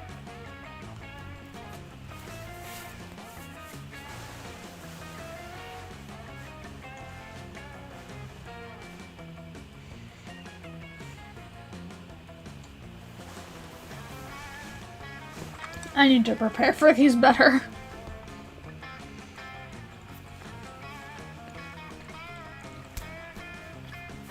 Turns out, protein shake, not always the best thing to have for dinner. Protein shakes will not get you through a stream. Learned that today. That day, an epic dodgeball match takes place. Everything seems lost, but you deliver an inspirational speech that fuels your team's spirit, leading to a spectacular comeback. You're clearly a natural-born leader. You gain +2 charm. Afterwards, you notice Scott huddled next to Vera. These two hardly ever hang out. You wonder what's up. Scott seems to be showing Vera some kind of sports diagram? Oh, bro. But we just keep losing football games over and over. Coach says we're not sporting hard enough, but I'm sporting as hard as I can. I figured, since you're super smart and everything, maybe you could fix your entire team in 10 minutes. Your one and only, Well- Vera Oberlin. Well, obviously I can do that. I'm incredible. Listen, what you need is an oblique strategy, a new technique that your opponents won't expect. Like poison darts, or a vicious campaign of psychological warfare, or... Now's your chance to impress them. Jump in with an idea that will show them how much you know about winning sports. What you guys need?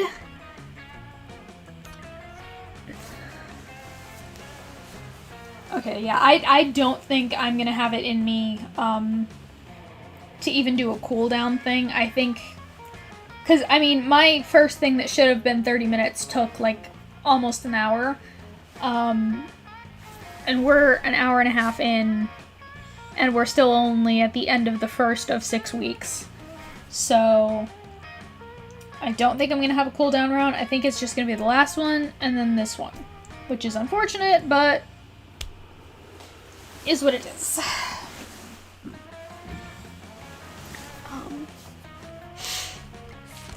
it's a player who's really a truck. No one would be able to stop them because this has to be smart. And as long as this is anything but bold, this sounds creative or fun. Touchdown! Mother of God! Dude, what a killer idea! My buddy Truckosaurus has wanted to join the team for a while now. But Coach kept saying no on account of him being too lethal, whatever that means. Now that we're losing all the time, though, I'm sure Coach will change his mind. You saved Scott's team and probably doomed hundreds of rival teams to death by Truckosaurus. Score, you gain +2 boldness and +1 fun. Even though I'm doing things right, it's a learning experience. Because now I sure. know that that answer is bold. So I just have to find out the other stat of the other answer, which is probably smarts, and then I know how to fail the stat check.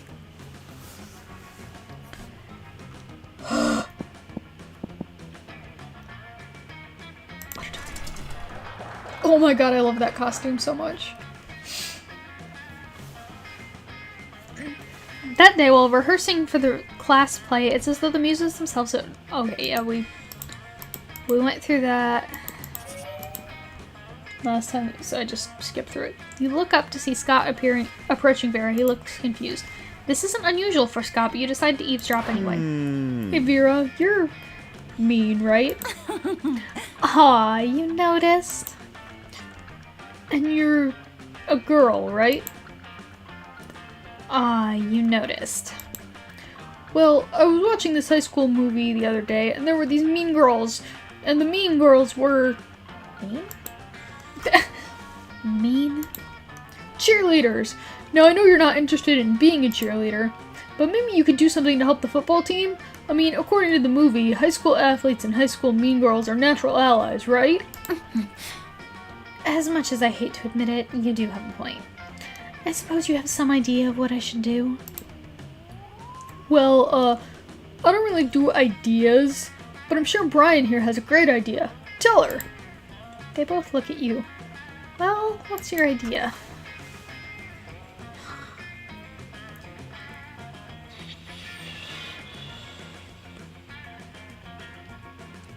I feel like that first answer is gonna be bold,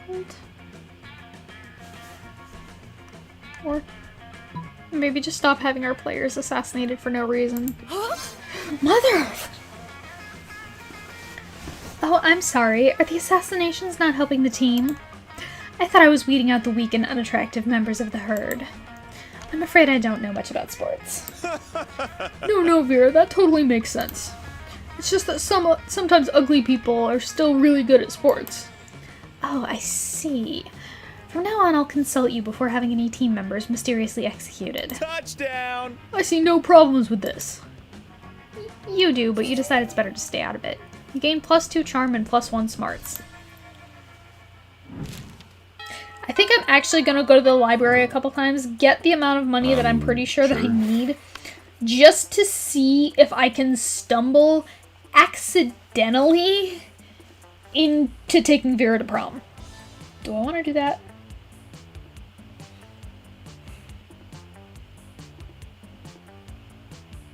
No, because we already had one good thing happen with the secret ending, so...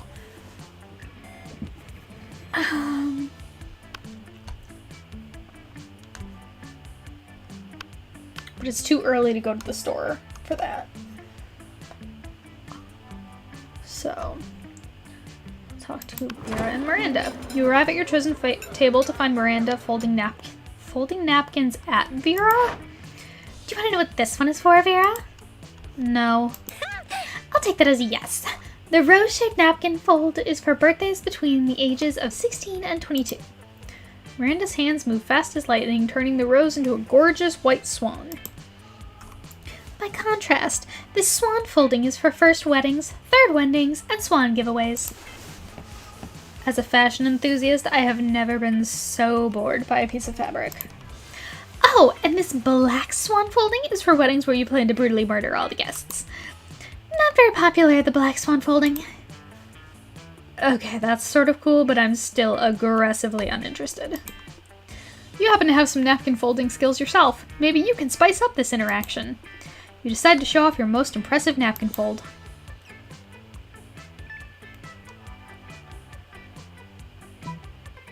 The writhing snake fold is for when it's time to leave Vera alone and stop explaining napkin folds. Well, that's quite a specific fold. Under what circumstances would one use... Oh, I see. Damn right you see. And you notice how my whole head is covered in writhing snakes? Ah! I keep losing my earbuds. This whole thing is a clusterfuck. So basically, just assume that don't talk to Vera about napkin time is all the time. It's a year-round festival. People around the world People the world over celebrate it by not folding napkins at me. Well, it's not a very elaborate napkin fold, is it? You explain that what your fold lacks in complexity, it makes up for with the 12 ounces of cobra venom it can spit at will. Right. Well, I see we subscribe to different schools of napkinry. I'll leave you two to it then. Your reward for running Miranda off is a one-on-one lunch with Vera. You've never felt so alive.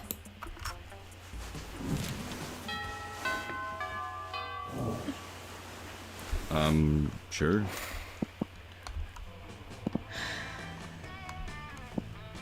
Still way too early to go to the store.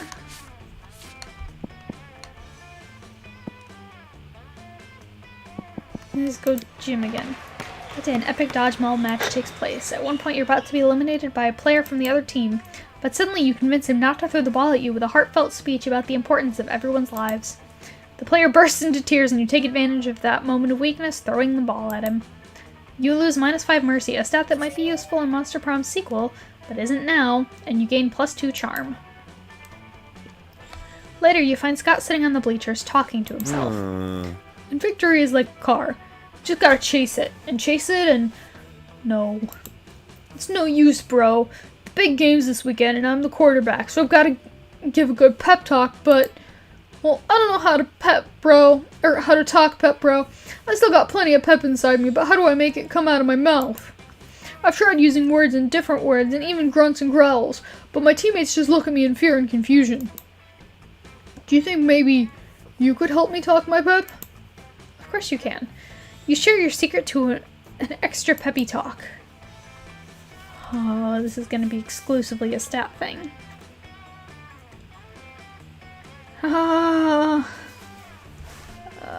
Bold creative?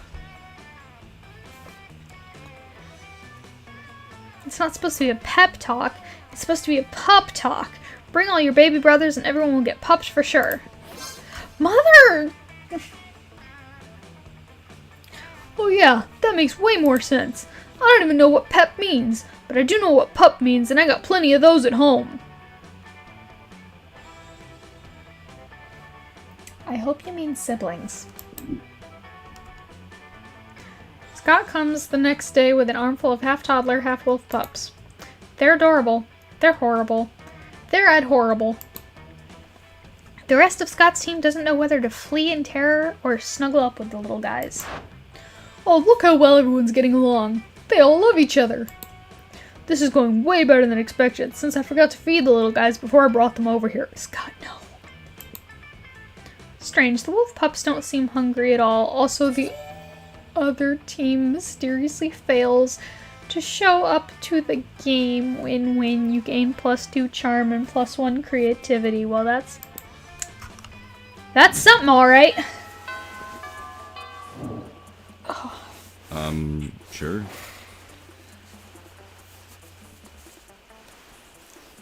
Okay.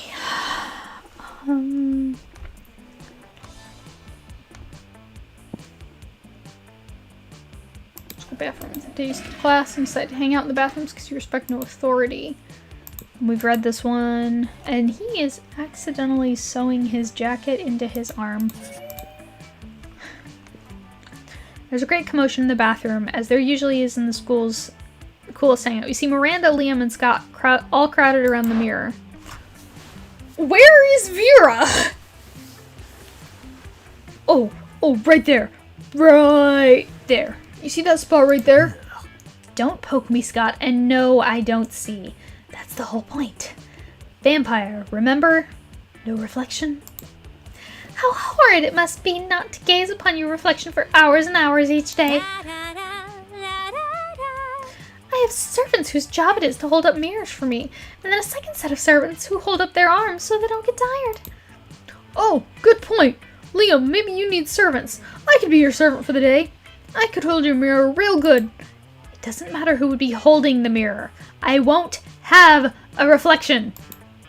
All I want to do is see the spot where I'm considering putting a double helix, triple gauge, real faux chimera scale cheek piercing.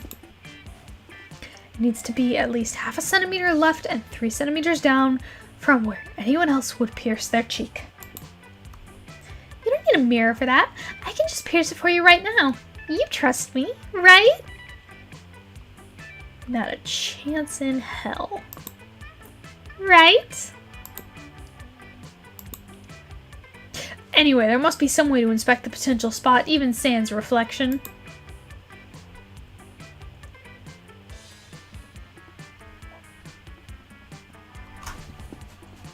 The surgically remove one is going to be the bold option.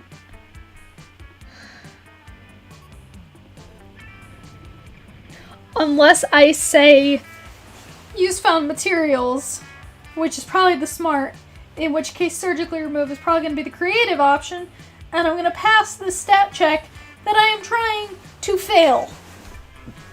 Use found materials. Thank you. Well, I do love avant-garde art. And I just love arts and crafts in general. Daddy still has my peasant skull mosaic from 3rd grade on his fridge. Let's do it! Let's do it! Go Team Art! Scott rips a metal bar off the wall and begins to bend it into a vaguely humanoid form. Miranda inserts an absurd amount of gold into the tampon machine and uses her supply to get to work replicating Liam's outfit. What the fuck are you guys doing? Before long, they finished their masterpiece. How did I never notice the bite marks on his arm? Huh. I may not be able to see my reflection, but I know I don't look like that. It's true.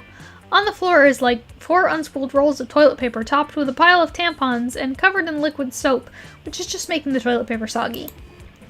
Why did you think unskilled high school monsters would be able to create a photorealistic sculpture out of bathroom supplies? You lose -2 smarts and -1 creativity. We're getting there. We are losing stats. Though I don't think I'm going to have anything in the negative. It's always fun to have things in the negative. It's always silly. Let's take this moment to speak to, I believe her name is Dahlia. I can't remember if she's appeared in my last stream or not, so I don't remember if I had a voice for her. So I feel like my voice for her was kind of like Damien's, but also not. No one really wants to sit with Dahlia, which means you get half a table all to yourself. Sweet! The less sweet part is that you have to sit at a table with Dahlia. Oh, man. Hey, look at me. I'm worried about you. Don't look so surprised. I care. I am a caring person. I care about my allies. You get the feeling she doesn't have that many allies. So scrawny. Look, the point is, you look pretty scrawny to me, and that's a problem. How are you ever going to defeat your rival if you're scrawny? You try to explain that you really don't, or that you don't really see anyone as a rival, but Dahlia presses a finger to your lips, shushing you. Don't talk. Listen, I've seen you prancing around school, flirting with all your classmates, trying to take them to prom. Sure, you're not fighting any glorious battles like I am, but I think you do have a rival named Rejection. And I know the best way to defeat any rival, through a good old-fashioned anime workout. Shit, you're kind of starting to think she has a point. Hey, it couldn't hurt to try, right? Dahlia offers you a choice between 2 workouts. Getting thrown off a cliff or punching a waterfall until it runs backwards. I like the waterfall. Let's get down to business. Okay, but remember, the point is to strive for something that's seemingly impossible. You probably won't actually make the waterfall flow backwards unless you achieve some kind of unmatched power level and start glowing with ki energy or something. I'm just trying to manage your expectations. Little does Dahlia know, in addition to being a monster and a high school student, you've actually also been a Super Saiyan this entire time. You regularly dye your hair because you just want to live a normal life. 15,000 rapid-fire punches from you is all it takes to reverse the direction of Monstropolis' biggest waterfall, thus creating the world's first reverse water slide. Sweet! You spend the rest of the period sliding up the waterfall with all your friends and gain +4 fun. Yes! I have to find a way to continue to get my smarts. down.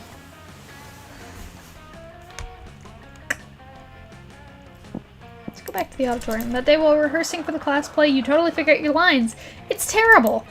But you don't let that get you down. You start improvising all your lines. And it's marvelous. Somehow it enhances the pathos of the play in unexpected ways. And that's saying something, since half of your improvisation is a rap battle against your inner fears.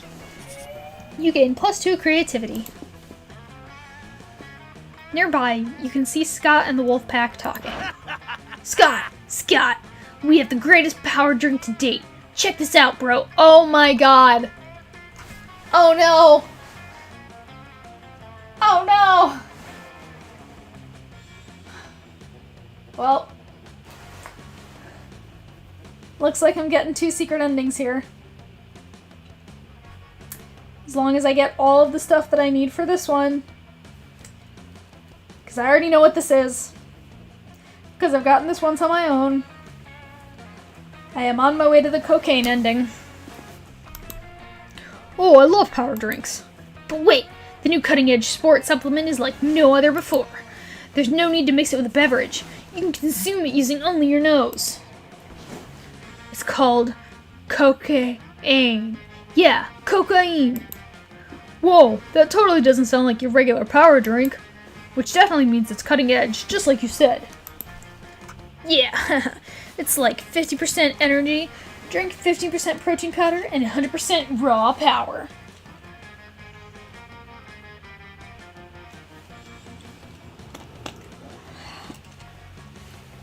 Well, I know what we're doing with this money then, at least. God damn it with these crazy pranks. But before you can do anything, Scott has snorted all the coke.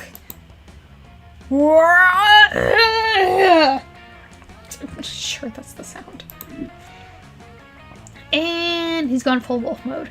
And now he's basically unleashed and is destroying everything he sees. You need to do something to calm him down. But what?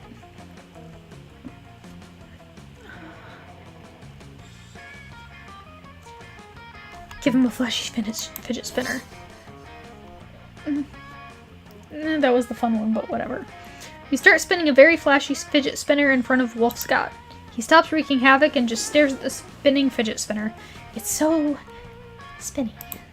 After a while, he reverts to his normal self, because everyone knows that cocaine triggers a werewolf transformation, but a fidget spinner can cancel it. Bro, this thingy is the best thingy ever. It's like a very safe and friendly shuriken. Can I keep it? How can you say no to that pair of puppy dog eyes? Hooray! You see Scott playing with your fidget spinner, still managing to wreak some havoc despite calling it very safe and friendly. Clumsy, handsome Scott. You gain +2 charm and +1 smarts.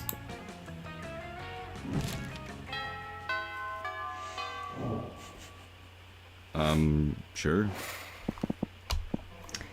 Oh, let's check the store to see how much the cocaine costs, because I don't think I can afford it yet. What's up? Let's face it, you're probably losing your money in a stupid way anyway, so why not spend it here first? It's called being smart. Yep. I am too poor for the cocaine. But that's okay. I should not be saying that this loud. Ugh.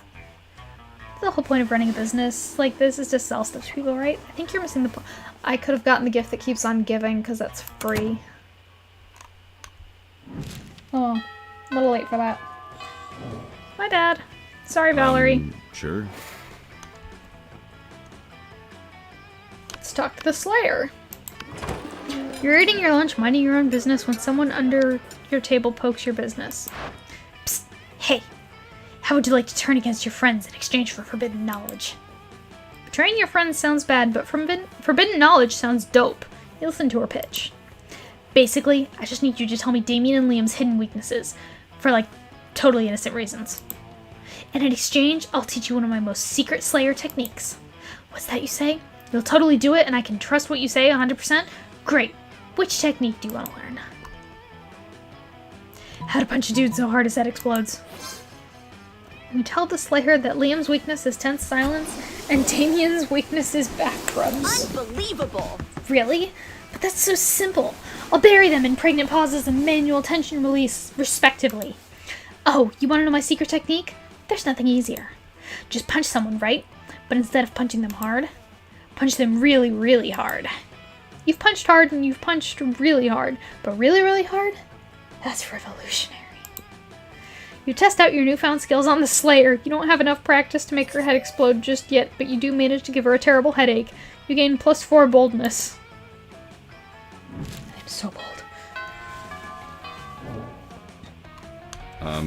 Sure. I need to get more money for the cocaine. That day you spend some time on the library PCs managing your start kicker. You deceive lots of people with a sensationalist video and impossible promises. Nice. You gain... Why are there no commas here? 100,000 money, but almost everything goes to cover costs, and you only keep +2 money. It's almost time for football practice, but you see Scott without his uniform and looking sadder than you've ever seen him. Whoa! I just can't believe it, bro. Coach kicked me off the team. It's not fair. How was I supposed to know the new cocaine power drink contained cocaine? But rules are rules, and apparently doing a bunch of cocaine is against those rules. What am I gonna do, bro? Sports is my life. A life without sports is like a life without life. Please, bro, help me figure out a way to get back on the team. You'd love to help. The only question is, how? Spike the punch with coke on prom night. If the whole team's on coke, coach will have to let you all play. That's a great idea. It's just like coach always says. A real team does everything together. Running, throwing, even pooping. We can do cocaine together too. It'll be a real bonding experience. And then coach will see how committed I am to the team, and he'll have to let me play. My favorite thing about this plan is that there's nothing illegal or unethical about it. You're gonna have to find some cocaine, though. Do you know how to do that? That shouldn't be a problem. In fact, you're pretty sure you saw someone selling some somewhere. You gain +2 creativity and +1 fun. And I just need to go to the library one more time.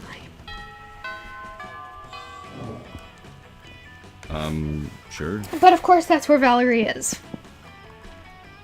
And I don't have enough money for your goddamn cocaine. It doesn't really matter where we go, so let's go back to the bathrooms. Visit the bathrooms to take a number 2. Don't worry, there won't be an illustration of that specific moment. What is with all of the poop in this stream? What the fuck? Thing is, you make one of the boldest decisions in your life. You don't put paper on the toilet seat before using it. Who does that? Look at you, you crazy bastard. You gain +2 boldness and probably +1 staphylococcus. Lococcus. With a slight chance of +1 STD. You find Scott sadly holding an open bottle of power sludge, the food-like elixir that gets you ripped. Whoa! Bro, this protein shake in a bottle is gross. I don't even know what most of these ingredients are. Flabbergraben? Abercrombide? Kale? Plus, it tastes like butt. Not a stranger's butt, which is exciting to smell, but a gross, nasty butt from the butt swamp. Oh. I can't just toss it, though. I already opened it, and Coach is always saying I gotta finish what I start. Bro, help me find something to mix into this power drink that will make me buff and taste good. Make the drink taste good, I mean. I don't need to taste good. I think I taste fine. Good thing I brought these grape-flavored steroids! Not cool. Whoa, bro. Not cool. I can't believe you think I'd be into something like this. After all the time we spent together at this school, you think I'm the kind of guy who likes grape? How dare you? Purple is an amazing flavor, sir.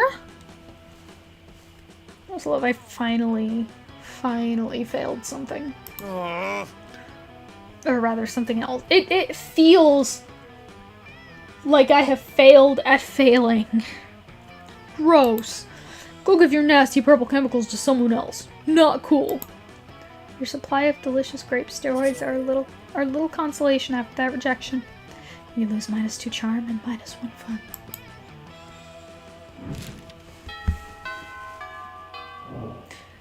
The funny thing about sure. grape flavor, or purple flavor, as I like to call it, is just the fact that, like, a lot of people say, and I agree, that grape flavor doesn't taste like grape. It tastes purple. I think we can all agree that it tastes purple. But grape juice, made from real grapes, also doesn't taste like grapes. It tastes like purple. What?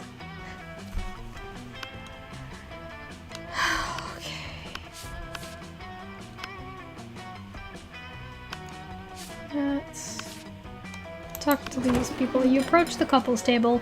It looks like they don't particularly want to be disturbed, but lucky for you, you don't understand social cues. You sit down. We're made of love. Oh, hello, Brian. I'll admit we were looking forward to spending some quality time alone during lunch. But I can understand why a lonely single such as yourself would want to share in the warmth of our undying affection for each other. Isn't it sad how so many students at this school spend their entire time here without ever knowing what it's like to share one love, one mind, and one digestive tract? It would be selfish of us not to share our joy with the unsolved masses. Please feel free to join us in our lunchtime couples activities. We'll even let you pick the activity. The couple slides you a piece of paper with 2 options on it. Why were they holding such a note before you even joined them in their table? Charades! We're made of love. Oh, we love charades. Don't we, Tate? Tate raises one meaty fist and a slow, clumsy thumbs up. Alright, let's play. I'll be on Tate's team, and you'll be on your own team by yourself. We'll go first. Tate slowly stands up, begins to raise a hand, and... Oh!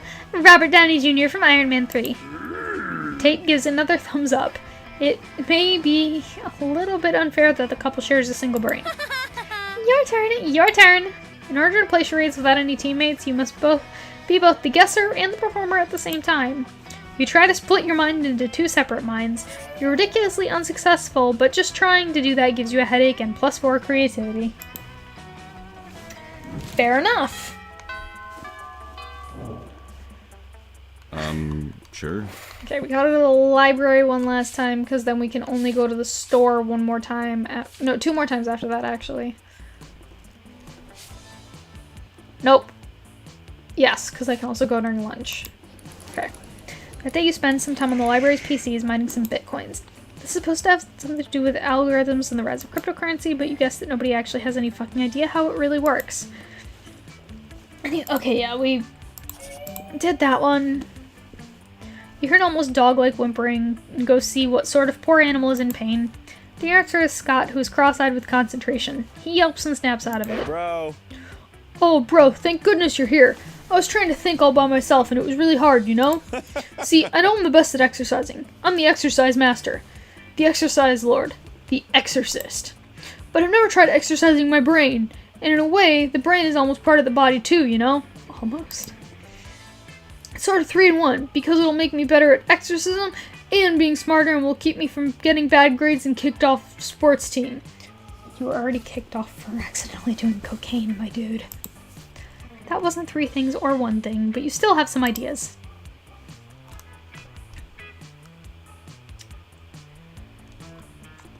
Books are like weights for your brain, and heavier weights are better, so you just need to lift really heavy books. I guess? But I think you're supposed to lift the books to your face and, like, do something with the words? Like, maybe I would take the words and weightlift them in my head so that my brain could get abs? Maybe? I don't know. I don't know how that would work. I don't know how anything works. I think you just made me dumber. Not cool. Oh well, I guess it's back to just squatting. But now matter how buff my glutes get, it will never compensate for my scrawny brain. Scott proceeds to ignore you while doing some squats. But there's somehow squats so full of sadness and sorrow that just by watching them you lose -2 charm and -1 smarts.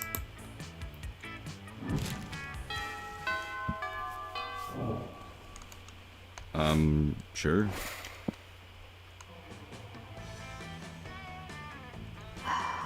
We'll get the cocaine at lunch. Because Valerie is always there at lunch, right? I can't risk it. I cannot risk it. Show me that money.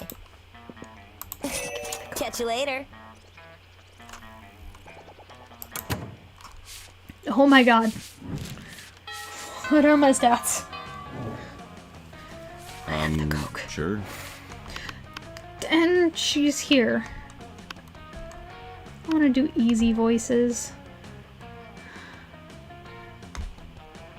No, fuck it. I'm stopping to shop again just to run back out.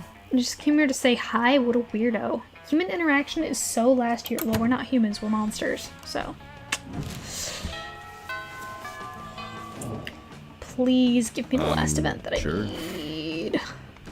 Please. Take a listen to your elders and learn valuable lessons. Sometimes after all the monster nonsense and the dating gimmicks, you forget that attending class is supposed to be the primary activity at this high school.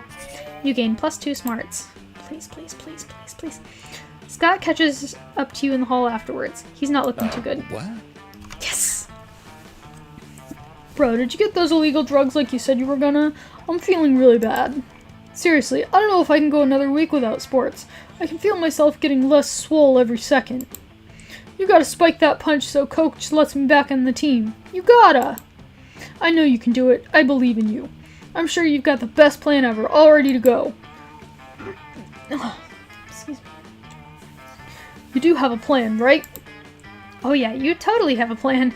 It's super well thought out and it involves pretending to be a renowned punch chef and suggesting the prom punch could use a bit more cocaine. What a genius idea! But the only way you, a high schooler, can convince anyone you're a renowned chef is by getting a super convincing costume. Something like a fake mustache. Suddenly, Polly phases in. Someone said fake mustaches, bitches? The lovable fan favorite Polly is here! You piqued my attention the moment you said fake mustache. Also the moment you said helping Scott. And also the moment you said spiking the punch with cocaine. Let me pick the right mustache for the occasion. She chooses one of many fake mustaches she always brings with her for some reason. She gives it to you, and then she phases out again.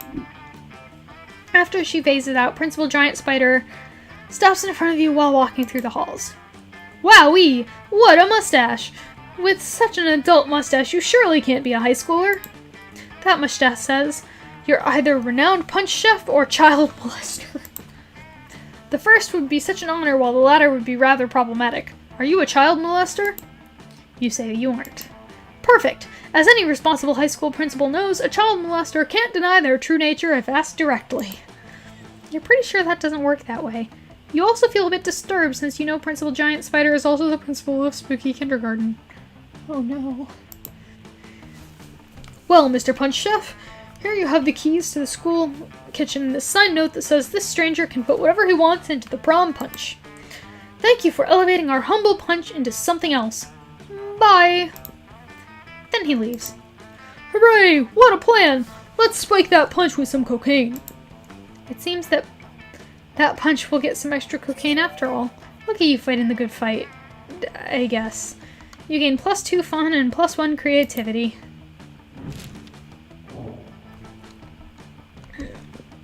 We're taking Scott to prom so that we can get the cocaine ending. Howdy.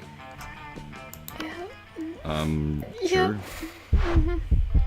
Sure, bro. We need to be there to make sure our plan works.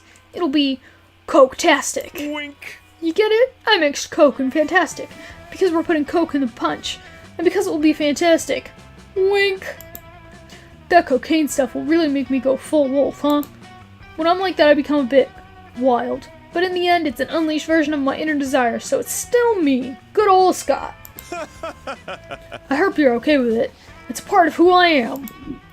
Prom night comes and your plan unravels fantastically. Only one problem. Scott totally forgets about it mid-prom and ends up drinking from the punch too. Soon, everyone is super high on coke, and that includes all the werewolves going full wolf. While transforming, Scott grabs you and says, "Remember, Brian, whatever the wolf wants, it's me wanting it." And that sounds hella great, because what the wolf wants is to totally bang you. I see. So you engage in ravenous, bloody in a ravenous, bloody evening so fucking wild that you don't even mind the implications of having sex with what might be more an animal than a person. Who cares? It's awesome. Most likely to get an anal bleaching, and Scott, best at cheerleading when cheerleading is neither required nor wanted. Oh my god. 2 secret endings, and I got them both tonight. Okay. It was 6 weeks, the most magic. Blah, blah, blah, blah, blah. Scott became an athlete not so long ago. He won a prestigious national award for being the best at doing sports. Damien loved fire to the very end. Unfortunately, that wasn't a super legal affair, and he ended up in prison for arson. Fortunately, prison was flammable. And we just saw that one about the monarchy. And blah, blah, blah, blah, blah. Into the credits.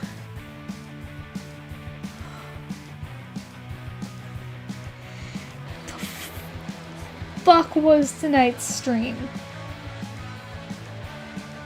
What happened?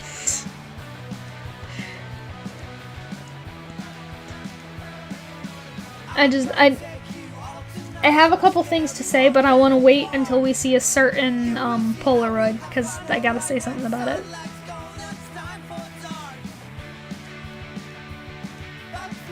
Alright. Nope, not that one. Not that one. Nope. Nope. That one. That is literally. It's a different character for playing, but that is literally the scene of Polly with the mustaches. Oh my god. So yeah, this was a little bit of a clusterfuck of a stream. I mean, I might have come close to cracking a rib. I needed to go get food after getting some ibuprofen. I try and fuck everything up and get so many bad things and get everything wrong. I end up succeeding almost every stats check and get not one, but 2 secret endings. This did not go according to plan at all. Okay. Okay. Locked 9 new images. Cool. Okay, and yeah, I don't have it in me for one more short run. So, as much as I don't like having 2 runs in here, we've already been at this for a little over 2 hours. One of these days, I'll actually have energy to run closer to like 3 or 4, maybe 4. I don't know if I can exceed 3 hours, but anyway, that was it for tonight's Monster Prom stream. If you liked what you saw, leave a like, leave a comment. Subscribe if you're not subscribed. Maybe tap that notification bell to get notified every time I go live or upload. Thanks for being here with me, guys. See you on the flip side.